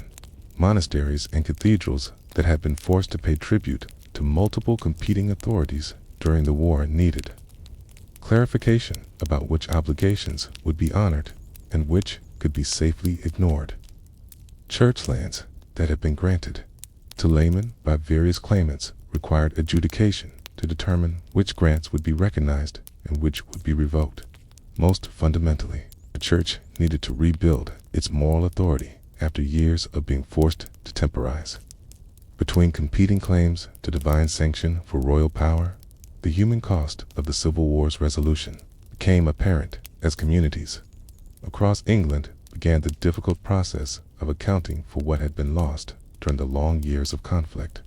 Families that had been scattered by warfare attempted to reunite, often discovering that relatives had died, disappeared, or established new lives in distant regions. Villages that had been abandoned during periods of intense fighting required not just physical reconstruction, but the rebuilding of the social networks and traditional practices that had given meaning to rural life before the war disrupted everything. The psychological adjustment to peace proved almost as difficult as adaptation to war had been years earlier. People who had lived for decades in a state of constant vigilance found it difficult to trust that the restoration of order would prove permanent. Merchants who had learned to hide their wealth and avoid displaying prosperity continued these cautious practices long after royal authority had been reestablished. Communities that had developed elaborate systems for mutual defense and resource sharing during the war retained these structures even when they were no longer necessary for survival, creating lasting changes in local political culture. The new generation of leaders who emerged during this period of reconstruction brought different expectations and experiences to their roles than their predecessors, who had known only the stable government of Henry I's reign. They had learned to value practical effectiveness over theoretical legitimacy, to judge authority by its ability to deliver concrete benefits rather than its claims to ancient rights, and to maintain their own sources of power independent of royal favor. These attitudes would influence English political development for centuries, contributing to traditions of limited government and baronial independence that would eventually culminate in constitutional constraints on royal authority. The economic systems that re-emerged as peace was restored bore the marks of their wartime origins in ways that would prove lasting. Communities that had learned to be self-sufficient during periods when trade was impossible retained some of this independence, even when commercial networks were re-established. Local industries that had developed to replace imports disrupted by warfare continued to operate, creating new patterns of production and exchange that enriched some regions while impoverishing others that had depended on their former monopolies. Women, who had assumed unprecedented responsibilities during the war, found their roles changing again as male authority was re-established, but not returning entirely to pre-war patterns. Some had learned skills and developed networks that allowed them to maintain greater independence than traditional gender roles might have permitted. Others had lost property, protection, or family connections in ways that left them more vulnerable than before. The net effect was to create greater diversity in women's experiences and expectations, contributing to gradual changes in social relationships that would influence medieval culture for generations. As Stephen aged toward his death in 1154, the man who had seized the crown with such decisive action 20 years earlier had become something very different, not the strong king he had hoped to be, but perhaps the father figure a traumatized kingdom needed as it prepared to trust royal authority once again. His willingness to sacrifice his dynastic ambitions for the sake of peace demonstrated a kind of wisdom very different from the martial virtues celebrated in medieval romance, but perhaps more valuable for a kingdom that had experienced more than enough of heroic conflict and was ready to appreciate the humbler virtues of compromise and reconciliation. The England that Henry Fitzimpress would inherit was neither the kingdom his grandfather Henry I had ruled, nor the realm his mother Matilda had claimed by right. It was instead a country that had been tested by chaos and found wanting in some ways, but had also discovered reserves of resilience and adaptability that would serve it well in the centuries to come. The anarchy had ended not because good had triumphed over evil or because right had finally prevailed over wrong, but because ordinary people had grown weary of paying the price for their leaders' ambitions and had found ways to create conditions where peace became more profitable than war.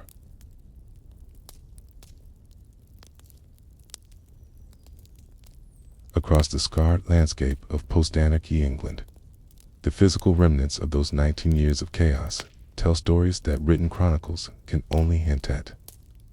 Imagine yourself now as Master Thomas, a royal surveyor commissioned by the young Henry II to catalog the damage wrought by civil war and assess what can be salvaged from the wreckage of his grandfather's kingdom. Your task requires you to travel from castle to castle, village to village, documenting not just what has been destroyed, but what has been hidden, abandoned, or transformed by the desperate ingenuity of people who lived through times when permanent loss was always one raid away. The first castle on your survey route stands on a hilltop overlooking the Thames Valley. Its wooden palisade, weathered gray and listing at dangerous angles, built hastily during the early years of the anarchy by a minor baron whose name has already been forgotten. It represents dozens of similar fortifications that sprouted across England like mushrooms after rain. Your trained eye reads the story of its construction in the irregular earthworks and makeshift timber joints. This was never meant to be a permanent stronghold, but rather a quick shelter for a small garrison and their horses. Built by men who expected either to expand their holdings quickly or to die in the attempt.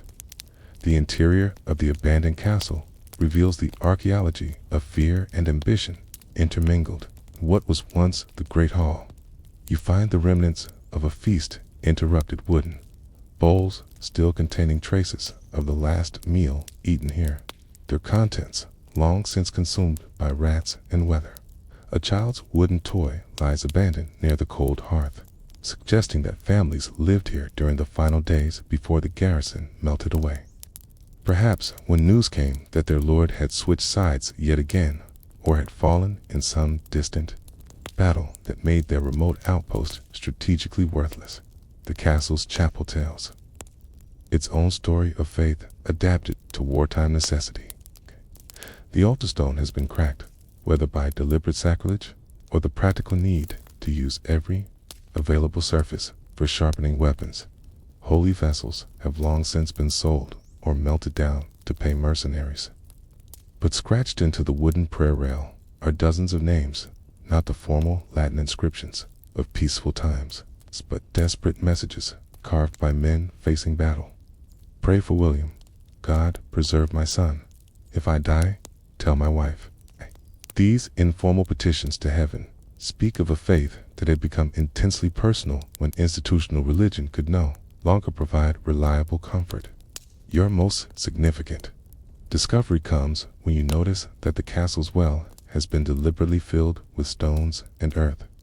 This wasn't the work of retreating defenders trying to deny water to besiegers, but something more methodical and careful.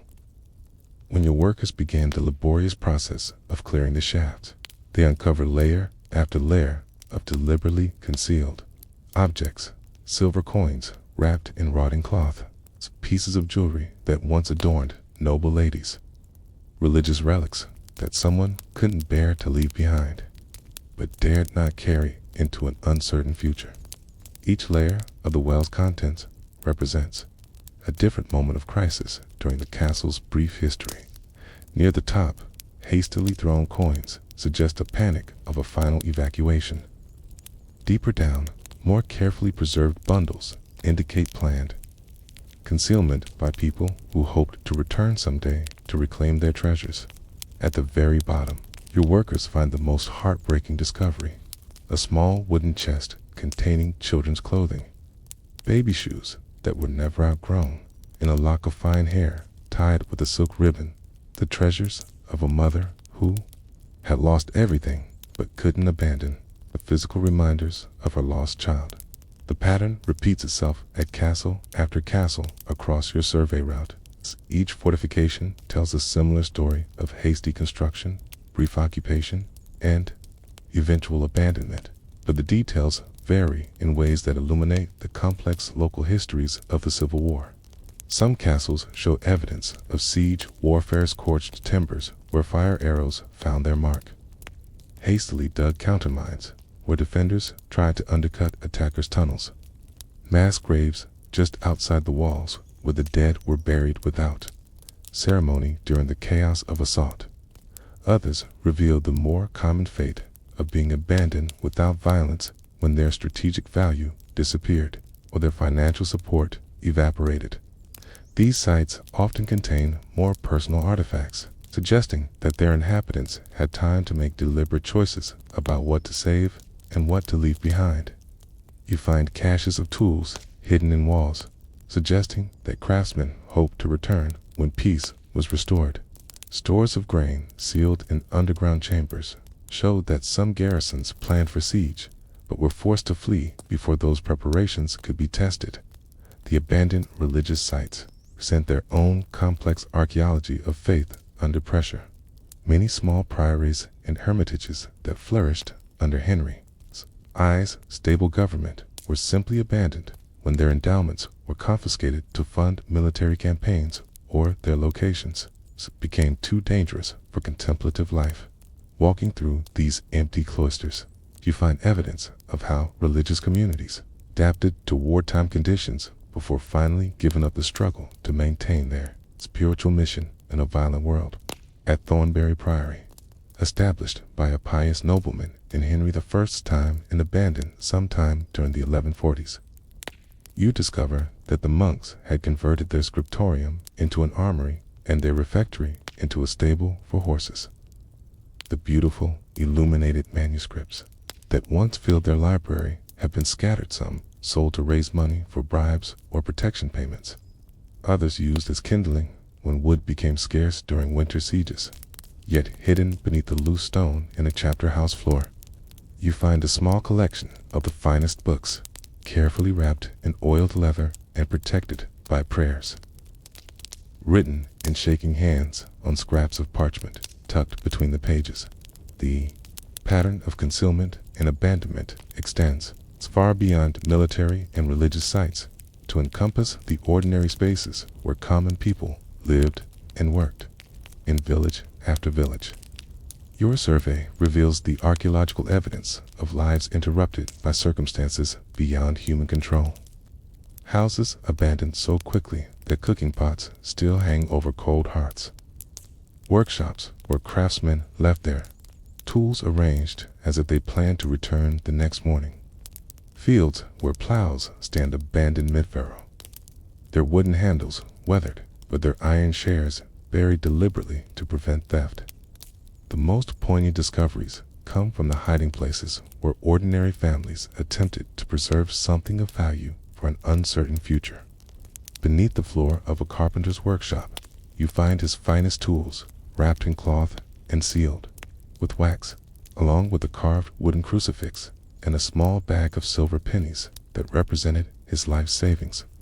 In the wall of a merchant's house, workers discover a cavity containing silk cloth from distant lands, spices that have long since lost their potency, hewn account books recording debts that will never be collected from customers who probably didn't survive the war. These buried hoards speak to the psychology of people who lived through the collapse of normal social and economic relationships. The care with which objects were hidden suggests that their owners maintained hope for eventual return. But the fact that so many caches remain unclaimed indicates the tragic reality that many who buried these treasures never survived to recover them. Each unreclaimed hoard represents a family destroyed, a life cut short, a small accumulation of wealth and meaning dissolved by the chaos of civil war. Your survey work requires you to understand not just what has been hidden, but why particular objects were chosen for concealment while others were left behind. The selection reveals the value systems of people under extreme stress, not just the obvious choice to preserve gold and silver, but the more complex decisions to save certain books while abandoning others, to protect particular tools while leaving expensive but replaceable items to the mercy of raiders. A blacksmith's buried hoard includes not just his precious iron stock, but also a set of specialized hammers that took years to shape properly for his particular work. It's irreplaceable tools that represented knowledge and skill as much as material value. The landscape itself bears the scars of systematic destruction and abandonment. Ancient field boundaries have been deliberately broken down to create open ground where defenders could observe approaching enemies. Bridges across streams have been destroyed and never rebuilt, forcing travelers to use dangerous fords that remain under the control of whoever holds the nearest castle. Roads that carried trade for centuries have been allowed to deteriorate until they're barely passable. Their stone foundations robbed to build fortifications and their surfaces grown over with vegetation. Mills present a particularly tragic category of abandonment, as their destruction eliminated not just individual livelihoods, but essential community infrastructure. The Great Watermill at Millbridge, which once ground grain for a dozen surrounding villages, shows evidence of deliberate destruction. Its wooden gears smashed beyond repair, and its millstones rolled into the river where they still create dangerous rapids. The mill owner's house nearby contains evidence of his final days. Correspondence pleading with various lords for protection. Accounts showing declining income as customers became too fearful to make the journey to bring their grain. And finally, a hastily scrawled note listing debts he knew would never be paid. Forests should have been carefully managed resources, providing timber, game, and forage under royal supervision, show the effects of 20 years without effective authority. Areas that were once productive, woodland, have been stripped bare to provide material for castle construction and siege engines. Other sections have been allowed to grow wild, becoming refuges for outlaws and disbanded soldiers who prey on travelers. The careful balance between conservation and use that characterized forest management, under strong royal government, has collapsed into either destructive exploitation or dangerous abandonment. The documentation you're compiling for Henry serves multiple purposes beyond simple curiosity about the war's aftermath. The new king needs to understand what resources remain available for rebuilding royal authority, which castles should be maintained and which should be destroyed to prevent future rebellion, and how much revenue might be recovered from lands that have been allowed to deteriorate during the Civil War. But your survey also serves as a kind of memorial to the human cost of the anarchy, preserving evidence of individual and community suffering that might otherwise be forgotten as England moves forward into what everyone hopes will be a more stable future. The deeper you delve into your survey work for Henry II, the more you begin to recognize that the artifacts and ruins scattered across England tell stories in languages that only those who lived through the anarchy truly understand. These are the secret codes of survival developed by communities that learned to communicate vital information without attracting the attention of those who would use such knowledge for harmful purposes. Every scratched symbol on a church wall, every arrangement of stones beside a road, every pattern of damage to buildings speaks in vocabularies created by necessity and refined through bitter experience. Your attention is first drawn to these hidden communications when you notice that certain types of information appear with suspicious frequency in the most unlikely places. Scratched into the wooden door of an abandoned granary, you find what appears to be a simple merchant's mark, but closer examination reveals it contains coded information about the size and movement of armed bands in the area, how many mounted men, how many on foot, which direction they were traveling, and whether they appeared to be searching for specific targets or simply raiding opportunistically. The development of these communication systems reflects the breakdown of normal information networks during the Civil War. In peaceful times, news traveled through official channels, royal messengers, church correspondents, merchant networks that connected major towns and markets. But the anarchy destroyed the safety and reliability of these established systems, forcing communities to develop alternative methods for sharing the intelligence that meant the difference between survival and destruction. Churches, surprisingly, became focal points for these clandestine communication networks. Their stone walls provided permanent surfaces for messages. Their central locations made them natural gathering points, and their sacred character offered some protection from deliberate vandalism by passing armies. The system that evolved used religious symbols as cover for entirely secular information. A carved cross might indicate safe passage in a particular direction, while a fish symbol could warn of dangers ahead. The beauty of this system lay in its deniability. To hostile observers, these appeared to be simple expressions of Christian faith, while to those who understood the code, they provided vital intelligence. Your investigation into these communication systems leads you to discover that different regions develop distinct, symbolic vocabularies adapted to their particular circumstances.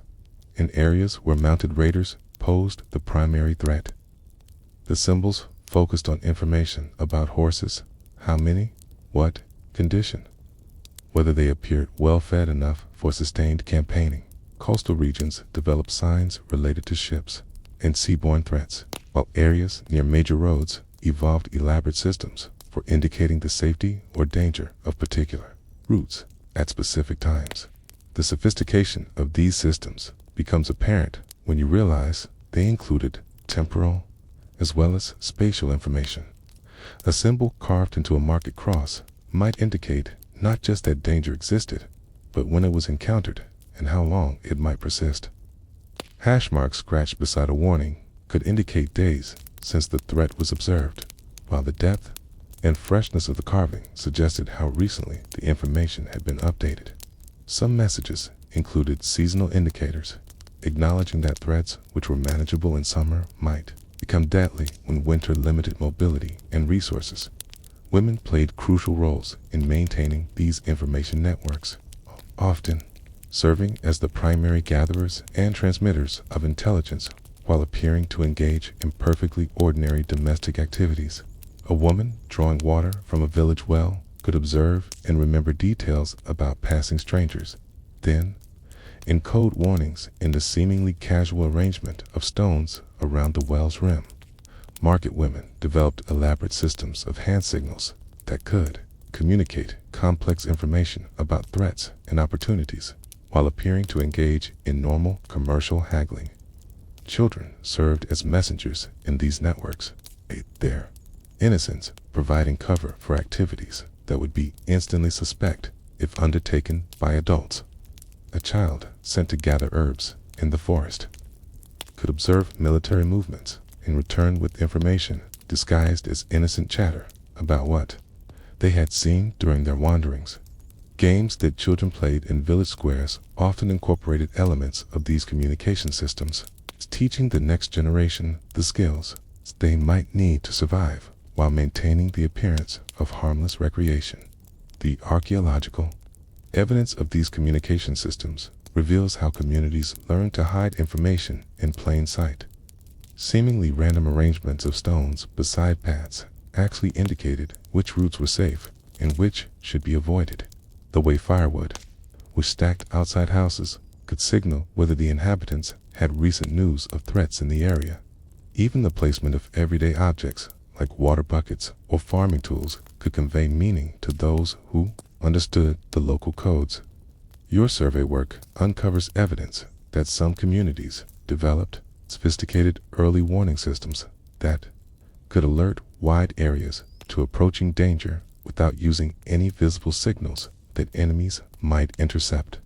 The ringing of church bells, a normal part of daily religious observance, could be varied in pattern to indicate different types of threats. The sound of a smith's hammer on his anvil, audible for miles in quiet countryside, could be used to relay coded messages from village to village across entire regions. The most puzzling discoveries during your survey work emerge from sites that defy easy categorization within the normal patterns of medieval life.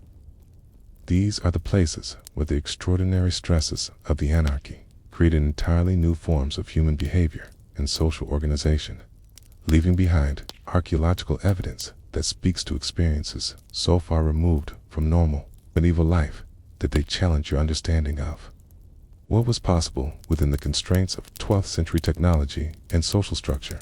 Your investigation into these anomalous sites begins with the discovery of what appears to be an underground complex near the ruins of Whitmore Castle.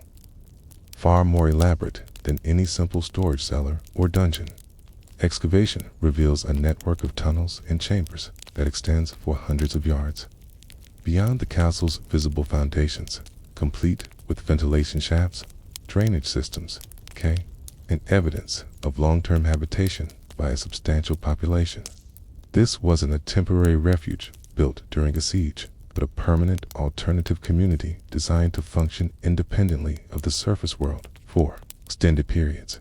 The artifacts recovered from this underground complex tell the story of a society that had adapted to living entirely in concealment. Tools show modifications that suggest their users needed to work in confined spaces with minimal noise hammers with leather-wrapped heads, saws with specially designed teeth that cut quietly, even cooking implements designed to function with very small fires that would produce little smoke to betray the presence of people below ground. The pottery is uniformly dark in color, apparently fired in ways that would eliminate the bright glazes that might catch light and reveal hidden entrances, evidence suggests.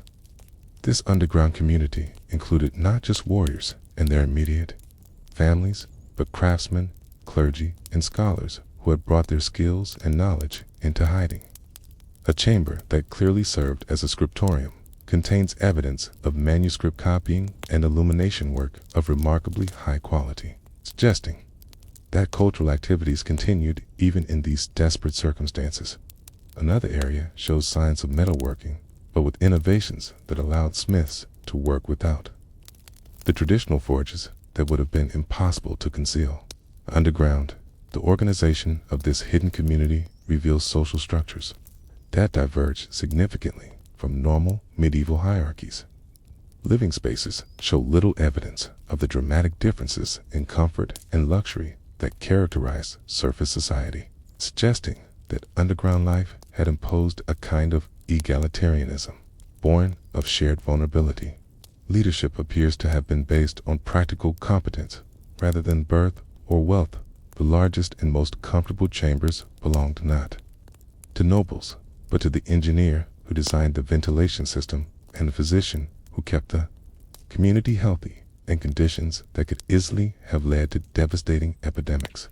Food storage and production in this underground complex demonstrate remarkable innovation in the face of extreme constraints. Evidence suggests the inhabitants had developed methods for growing certain crops in controlled underground conditions, using carefully managed compost and ingenious arrangements of mirrors and polished metal to direct sunlight into growing areas. Water was supplied through an elaborate system that tapped into underground streams and included sophisticated filtration methods that ensured safe drinking water even when surface sources might be contaminated by enemies. The religious life of this hidden community adapted to circumstances that made normal Christian observance extremely difficult. A chamber that clearly served as a chapel contains no permanent altar, suggesting that religious services had to be conducted in ways that left no obvious traces if the complex were discovered. Religious artifacts found here are uniformly small and portable, designed to be hidden quickly if necessary. Scratched into the walls are hundreds of prayers and religious verses, but written in abbreviated forms that suggest formal literacy combined with extreme caution about leaving permanent records. The most mysterious aspect of this underground complex is evidence suggesting it maintained contact with similar communities elsewhere. Chamber near what appears to be the main entrance contains maps and documents indicating the locations of other hidden settlements, along with elaborate codes for communicating with these distant allies. Some messages appear to coordinate the movement of people and supplies between underground communities, suggesting a network of concealed settlements that functioned as an alternative society, parallel to the chaos occurring on the surface. Your investigation reveals that this complex was abandoned not because of discovery or attack, but through gradual evacuation as conditions improved enough to make surface life viable again.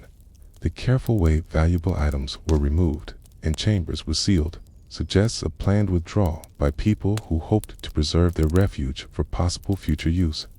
Hidden caches of supplies and tools indicate that the community maintained this underground option as a fallback position long after most of its inhabitants had returned to surface life.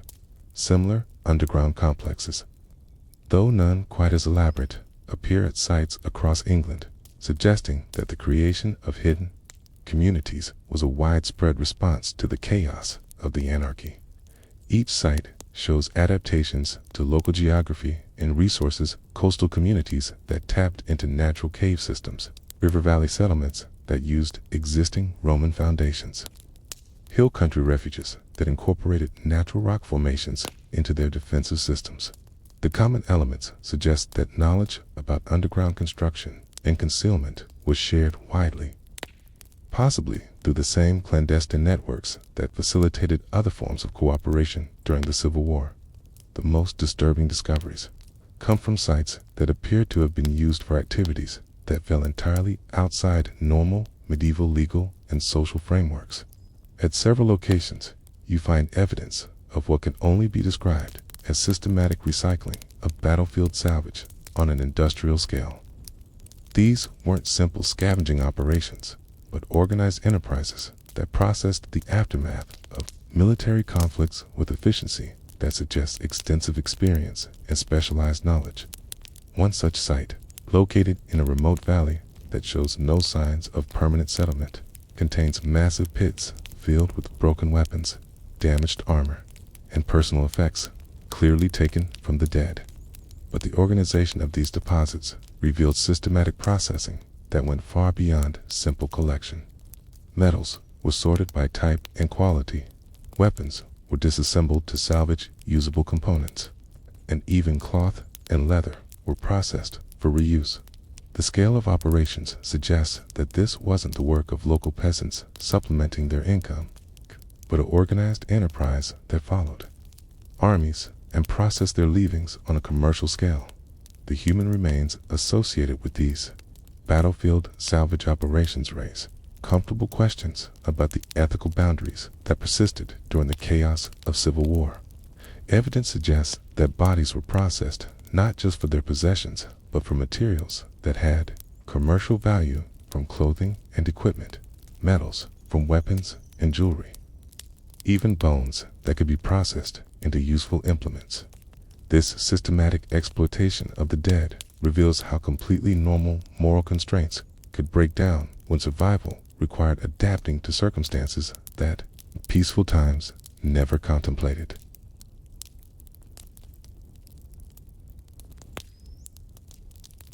Step now into the Great Hall of Ravenshollow Castle, where Lady Eleanor de Montfort maintains elaborate rituals of noble hospitality, even as enemy banners appear on the horizon with increasing frequency. Here, in the highest chambers of England, aristocracy, the anarchy created paradoxes that illuminate the strange relationship between luxury and survival, between the maintenance of civilized appearances and the brutal realities of a kingdom where traditional authority had dissolved into competing claims enforced by sword and siege engine. Lady Eleanor, daughter of a Norman baron who died fighting for Stephen at Lincoln, wife to a lord who now serves Matilda's cause from political calculation rather than conviction, embodies the impossible position of noblewomen during the Civil War. She must maintain a household that projects strength and prosperity to potential allies while concealing the desperate expedients necessary to survive in a world where today's friend might become tomorrow's besieger. Her solar The private chamber, where she conducts the delicate negotiations that keep her family alive, contains both priceless books of hours and carefully concealed weapons, illuminated psalters, and detailed maps showing the current positions of various armies. The morning routine in Lady Eleanor's household reveals how aristocratic life adapted to wartime conditions without abandoning the ceremonial elements that defined noble identity. The hall still observes the traditional hierarchy of seating at meals, with honored guests receiving places of precedence and servants maintaining the complex protocols that distinguish between various ranks of attendants. But the guest list now includes hard-faced mercenary captains alongside visiting clergy. In the conversations that accompany these formal dinners, focus more on the movements of armed bands than on the courtly themes that occupied peaceful times. Wine, that essential marker of aristocratic refinement, presents particular challenges during extended sieges and periods of isolation. Lady Eleanor's cellars contain vintages that represent not just wealth, but political connections. Bottles from Gascony that arrived when trade routes were briefly secure. Gifts from allies who have since switched sides or died in battle. Tribute from vassals who may no longer acknowledge her family's authority. Each bottle opened represents a calculation about whether current circumstances justify consumption of irreplaceable luxury, or whether the wine should be saved for occasions when impressing visitors might mean the difference between military support and deadly betrayal. The servants who maintain these standards of noble living have themselves become participants in the military and political calculations that govern castle life. The cellarer who manages wine supplies must also serve as an intelligence officer, gathering information from traveling merchants about which trade routes remain passable and which vintages might be available through clandestine networks. The cook who prepares elaborate feasts for important visitors must also know how to preserve food during siege conditions and ration supplies when supply lines are cut. Even the chaplain who conducts daily religious services doubles as a diplomatic agent, carrying messages to other noble households and gathering intelligence about the shifting loyalties that might affect the castle's survival. The entertainment that accompanies noble meals during the Anarchy reflects the strange mixture of refinement and violence that characterizes aristocratic life in wartime. Traveling minstrels still perform the traditional songs of courtly love and heroic adventure, but their repertoires now include new compositions that celebrate contemporary military leaders and mock defeated enemies. The themes of these performances often blur the line between entertainment and propaganda. Songs that appear to offer simple pleasure actually serve to reinforce political messages and maintain morale among those who must continue fighting. Despite uncertain prospects for victory, the elaborate code of courtesy that governs relationships between nobles takes on life and death significance when former allies might meet across siege lines or at parley tables. Lady Eleanor must maintain perfect diplomatic composure when receiving emissaries from lords who last week were trying to capture her castle, while simultaneously demonstrating enough strength to discourage them from attempting immediate assault. The gifts exchanged during these diplomatic encounters, fine wines, cute pieces of jewelry, serve as both gestures of respect and subtle intelligence about each party's current resources and capabilities. The maintenance of noble standards during siege conditions requires innovations that would be unthinkable during peaceful times. When traditional wine supplies are exhausted, Lady Eleanor's household produces substitutes using local fruits and honey. But these alternatives must be presented with the same ceremonial care accorded to the finest imported vintages. When silk and fine wool for clothing become unavailable, seamstresses develop techniques for making common materials appear luxurious through elaborate embroidery and careful cutting that conceals the inferior quality of available fabrics. The religious observances that punctuate noble life continue during wartime, but they too adapt to circumstances that make traditional practices dangerous or impossible. The castle's chapel maintains the daily cycle of prayers and masses. But the chaplain must be prepared to conduct abbreviated services when military emergencies interrupt religious schedules. The beautiful, illuminated prayer books that normally grace noble devotions now often contain hidden compartments where messages can be concealed. And the covers of religious texts sometimes hide weapons or gold that might be needed for bribes or ransom payments. Within the torchlit chambers of Raven's Hollow Castle, as autumn deepens and the threat of winter siege looms ever closer, Lady Eleanor orchestrates an elaborate mass that would seem absurd to anyone who didn't understand the deadly, serious purposes behind such apparently frivolous entertainments. Tonight's gathering includes not just the usual household knights and ladies, but also Count Albrecht, a Norman mercenary whose loyalty might be purchased for the right combination of gold and political promises, and Brother Lucien, whose monastery controls crucial river crossings that could determine whether relief supplies reach the castle before spring. The Great Hall has been transformed for this evening's entertainment with a lavishness that deliberately conceals the expedients that made such luxury possible. Tapestries that appear to display the family's ancient heraldry actually incorporate newer symbols that signal current political affiliations to informed observers. The silver plate displayed on the high table includes pieces borrowed from smaller, local churches, transaction that was presented as temporary safekeeping, but which everyone understands may become permanent. Circumstances require selling precious metals to pay for military support. The wine that flows so apparently freely tonight represents careful calculations that extend far beyond simple hospitality. The finest vintages are reserved for guests whose support could prove crucial, while lesser wines are served to attendees who must be honored, but whose loyalty is either certain or irrelevant.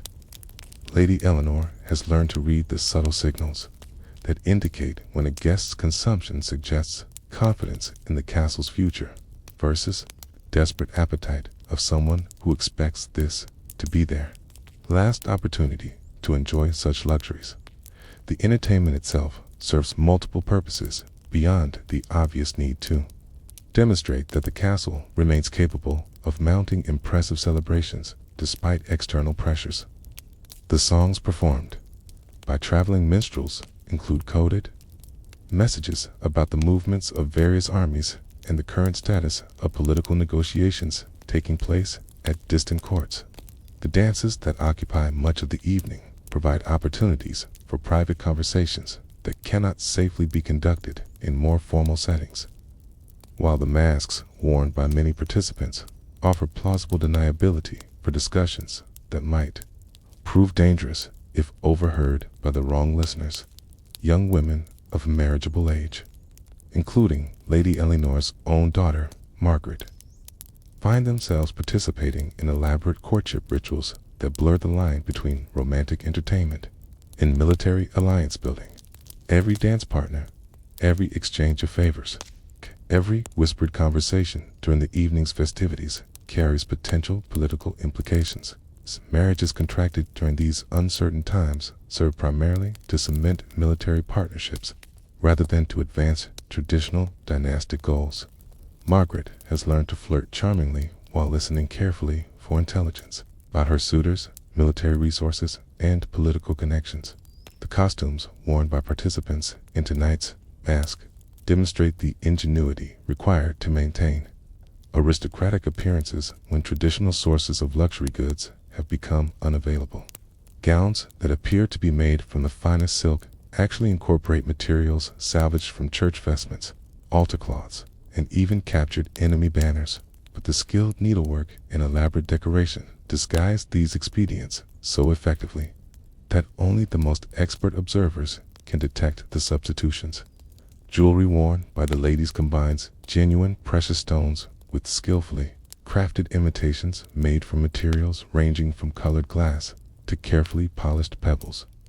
The servants who facilitate this evening's entertainment at Apanta have been carefully selected not just for their skill in traditional household duties, but for their reliability in maintaining the various deceptions that make such gatherings possible. The cupbearer, who serves wine to important guests, also serves as Lady Eleanor's primary intelligence agent, trained to notice and remember everything said during the informal conversations that accompany drinking. The minstrels, who provide musical entertainment, are actually messengers who carry information between noble households, artistic talents providing perfect cover for activities that would be treasonous if conducted by obvious spies. The religious dimension of aristocratic life continues even during these evening entertainments, but adapted to serve the complex needs of wartime diplomacy. Brother Lucien, despite his monastic vows, participates fully in the evening's revelries, understanding that his monastery survival depends on maintaining good relationships with whichever faction controls the surrounding territory. His conversations during the feast serve to negotiate safe passage for monastery grain supplies, while gathering intelligence about military developments that might affect his community's security. The games and contests that provide structure for the evening's entertainment serve as venues for conducting negotiations that cannot safely take place through normal diplomatic channels. A chess match between Lady Eleanor and Count Albrecht becomes an opportunity to discuss the terms under which his mercenary company might enter her service, with moves on the board corresponding to specific military commitments and financial arrangements. Dice games provide cover for conversations about supply routes and siege preparations, while card games allow for the exchange of written messages disguised as gaming tokens. The feast that accompanies the evening's entertainment demonstrates the remarkable creativity required to maintain noble dietary standards when traditional food sources have become unreliable. Dishes that appear to be elaborate confections of exotic spices and expensive ingredients actually rely heavily on local substitutes and careful preparation techniques that disguise the limitations imposed by wartime conditions. The cook has learned to prepare peacock so that it appears to be swan, to use local herbs in ways that mimic expensive imported spices, and to present common vegetables in forms that suggest rarest delicacies. The architecture of the great hall itself has been subtly modified to serve defensive purposes while maintaining its ceremonial functions. Those that once provided light and ventilation now incorporate hidden observation posts that allowed defenders to watch for approaching enemies. The raised dais where the high table sits has been reinforced to serve as a command position during siege conditions. In the seemingly decorative screens that provide privacy for important conversations can be quickly converted into barriers that control movement through the hall during emergencies. The elaborate protocol that governs seating arrangements and ceremonial precedence during the feast serves to communicate complex political messages to all attendees.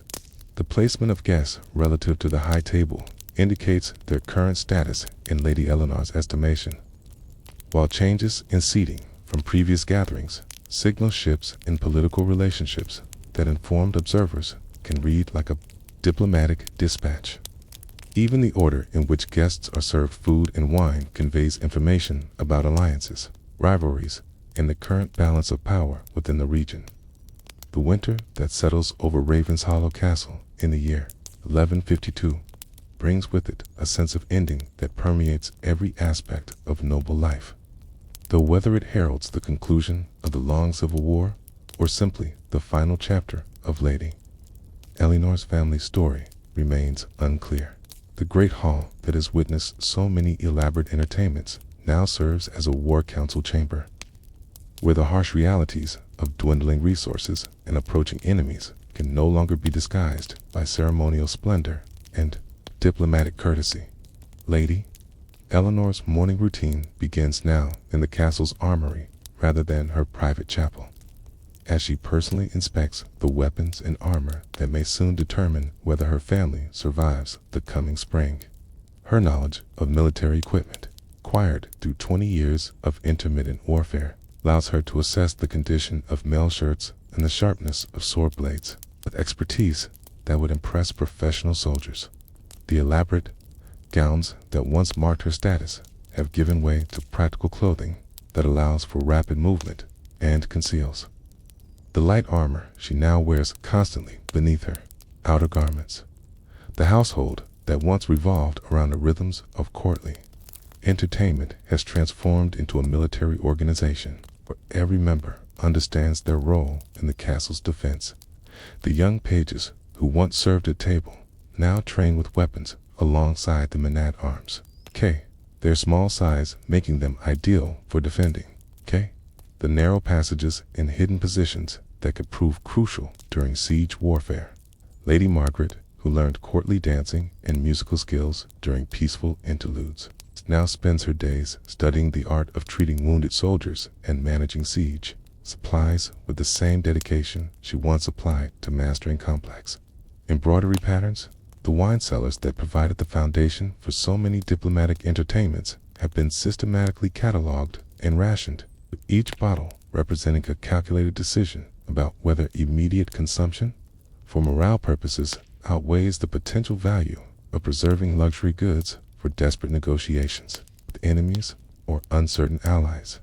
The finest vintages now serve dual purposes as diplomatic currency and liquid courage for defenders who must face odds that grow worse with each passing week. The correspondence that once connected Raven's Hollow to a network of allied nobles has dwindled to desperate messages carried by increasingly unreliable messengers through territories controlled by hostile forces. Lady Eleanor's letters now focus on immediate, tactical concerns rather than the elaborate diplomatic courtesies that characterized wartime communication during earlier phases of the Civil War. Requests for military assistance have replaced invitations to social gatherings, and discussions of marriage alliances have given way to negotiations about mutual defense pacts that might allow isolated castles to survive until political circumstances change. The religious observances that provided structure and meaning to noble life continue, but with an urgency that reflects the community's awareness that death may come for all of them before Easter arrives. The castle's chaplain conducts daily masses that serve as much to maintain morale as to ensure spiritual preparation, while private confessions now focus heavily on the moral implications of decisions that might involve betraying former allies to preserve innocent lives.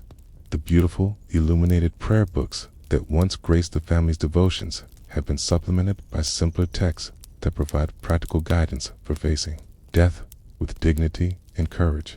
The great feasts that once marked the high points of castle social life have been replaced by communal meals that emphasize solidarity and shared sacrifice rather than hierarchical display. Lady Eleanor now dines alongside her men-at-arms and servants, understanding that maintaining social distinctions has become less important than fostering the unity that will be essential if the castle comes under siege. The silver plate that once demonstrated wealth and status has been gradually converted into coins, can be used to pay soldiers or purchase supplies from the few merchants brave enough to trade with besieged communities. The entertainment that continues during these dark winter evenings takes forms that would have been unimaginable during peaceful times. Songs celebrating martial valor have replaced romantic ballads, while stories of legendary heroes who died gloriously in defense of their homes provide inspiration rather than mere diversion. The chess games and card playing that once served as venues for diplomatic negotiation now function as training exercises that sharpen strategic thinking and help pass the long hours when outdoor activities become impossible due to weather or enemy activity. The children of the household, including Lady Eleanor's youngest son, Geoffrey, receive educations that prepare them for adult responsibilities they may inherit far sooner than anyone would wish. 10-year-old Geoffrey learns not just the traditional knightly skills of horsemanship and swordplay, but also the practical knowledge needed to command men in desperate circumstances, how to assess fortifications for weaknesses, how to ration supplies during extended sieges, how to maintain discipline among defenders who might be tempted to surrender when resistance seems hopeless. The workshops and storage areas that once produced luxury goods for trade and diplomatic gains have been converted to military purposes, with craftsmen who once created beautiful ornaments now focusing their skills on weapons, maintenance, and siege engine construction. The castle's blacksmith works constantly to keep weapons sharp and armor repaired, while carpenters who once built furniture for noble chambers now construct defensive barriers and siege equipment that might provide the margin of survival during the anticipated spring assault. The network of spies and informants that Lady Eleanor developed during the earlier phases of the Civil War has largely collapsed as the war's focus shifted to other regions, leaving the castle increasingly isolated from reliable intelligence about enemy movements and political developments.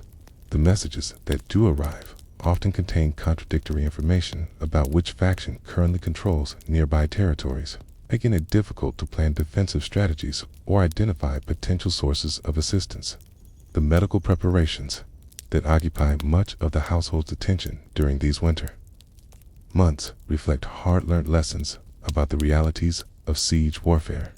The castle's stores now include not just traditional medicines for treating common illnesses, but specialized supplies for dealing with battle wounds, siege-related injuries, and the diseases that spread rapidly when people are crowded together in confined spaces for extended periods. Lady Margaret has learned surgical techniques that would have horrified her during peacetime, understanding that squeamishness becomes a luxury when lives depend on prompt medical treatment. The psychological atmosphere within the castle combines determination with resignation as everyone prepares for what may be their final stand.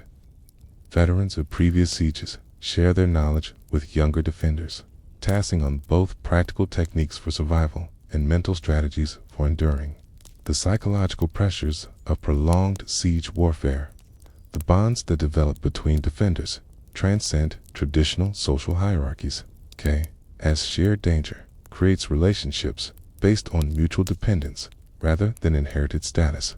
The strategic planning that occupies Lady Eleanor's days involves calculations that balance military necessity against moral considerations in ways that challenge traditional notions of chivalric honor, decisions about which areas of the castle to abandon if defenses are breached, which supplies to destroy rather than allow enemies to capture, and which non-combatants to evacuate versus which to retain for essential support services all require, accepting that survival might demand choices that peacetime morality would condemn. And so we reach the end of our journey through those 19 years when England forgot how to be a kingdom and learned instead to be a collection of competing ambitions held together by nothing more substantial than the hope that somehow, someday, order might return to a land that had grown weary of its own violence. As you settle deeper into the comfort of your present moment, let yourself reflect on the distance that separates your peaceful rest from the watchful nights of William the Farmer, the diplomatic calculations of Lady Eleanor, and the desperate innovations of communities that learned to survive when every institution they had trusted proved inadequate to protect them. The England that emerged from the Anarchy in 1154 was neither the kingdom that Henry had ruled with such apparent security, nor the realm that Stephen and Matilda had fought to possess. It was instead a country that had been educated by suffering, made wise by loss, strengthened by the discovery that ordinary people possessed resilience and ingenuity that could sustain civilization even when its formal structures collapsed completely. The lessons learned during those chaotic decades would influence English political culture for centuries, creating traditions of skepticism about royal authority, expectations of governmental competence, and assumptions about the rights of communities to organize their own defense when higher authorities failed in their protective duties. The physical scars left by the Civil War, the abandoned castles with their buried treasures, the underground communities that had learned to live in concealment, the communication networks that had developed their own secret languages served as permanent reminders that stability could not be taken for granted, and that survival sometimes required forms of cooperation and innovation that challenged conventional assumptions about how society should be organized. These archaeological remnants of chaos would continue to influence the landscape for generations, providing both practical resources for later communities and psychological reminders that a veneer of civilization remained thin enough to be pierced by sustained conflict. The human cost of the anarchy extended far beyond the immediate casualties of battlefield and siege to encompass fundamental changes in how people understood their relationship to authority, community, and each other.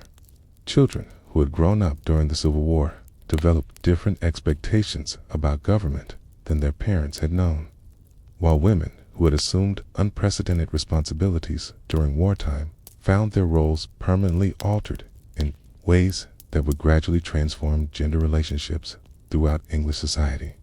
The bonds forged between communities during their struggle for survival created networks of mutual obligation that transcended traditional feudal hierarchies, contributing to the development of more complex and resilient social structures. Perhaps most significantly, Anarchy demonstrated that English society possessed the capacity for self-organization and innovation that could function independently of royal direction. When circumstances demanded such autonomy, the underground communities, the clandestine communication systems, the alternative forms of social organization that emerged during the most chaotic periods, all revealed capabilities that would remain available for future crises, contributing to England's long-term political development in ways that made it more resistant to tyranny and more capable of adapting to changing circumstances than kingdoms that had never experienced such a complete breakdown of central authority. The wine that Lady Eleanor shared with her supporters during those final winter evenings before Henry II's accession represented more than aristocratic luxury. It embodied the determination to maintain civilized values even under circumstances that seemed to make such refinement pointless or even dangerous. That commitment to preserving what was best about human culture, while adapting to what was necessary for survival, characterized the response of people at every level of society to the challenges posed by the anarchy. And it helps explain why England recovered from its civil war more quickly and completely than many contemporary observers thought possible. As you drift towards sleep, it's carried along by the gentle current of fatigue and the comfort of knowing that your rest will be undisturbed by the sound of approaching armies or the need to maintain vigilance against betrayal. You might spare a thought for the countless ordinary people who lived through extraordinary times with the courage and creativity that history, with its focus on kings and battles, often fails to acknowledge. Their legacy lies not in the dramatic events that chronicle record, but in the quiet innovations, the persistent hope, and the stubborn refusal to abandon civilization, even when civilization seemed to have abandoned them. The mud and axes and empty pulpits of that long-ago chaos have given way to the ordered prosperity of your own time. But the fundamental human qualities that carried people through the anarchy ingenuity in the face of impossible circumstances, loyalty to community when higher loyalties proved worthless, and the capacity to find meaning and beauty even in the midst of destruction, remain as relevant now as they were 8 centuries ago. Perhaps that is the most comforting thought of all, that should circumstances ever again test the foundations of the ordered world we take for granted, we possess within ourselves and our communities the same capabilities that allowed our ancestors to survive their dark time and build something better from its ruins. Sleep well, knowing that the long night of medieval England's anarchy has given way to the dawn of more stable times, and that the lessons learned in darkness continue to inform the light. The abandoned castles have crumbled into peaceful ruins. The buried hoards have been discovered and cataloged by patient archaeologists, and the secret languages of survival have evolved into the open discourse of communities confident enough in their security to debate their differences without fear that disagreement will lead to civil war. The wine flows freely now at tables where guests need not calculate whether their host might be their enemy by morning. And children play games that celebrate imagination rather than practice skills needed for deadly conflicts. Rest easy in the knowledge that the chaos and uncertainty that defined daily life for so many during those 19 years of broken kingship has passed into history, leaving behind not just cautionary tales about the fragility of political order, but also inspiring examples of human resilience, creativity, and the persistent capacity to hope for better times, even when such hope seemed to fly in the face of all available evidence. Close your eyes and let the peaceful darkness carry you into dreams, untroubled by the need to listen for approaching danger. Secure in the comfort that comes from living in times when tomorrow's sunrise is a certainty rather than a small miracle, and when sleep itself is a luxury rather than a dangerous vulnerability in a world where vigilance meant survival.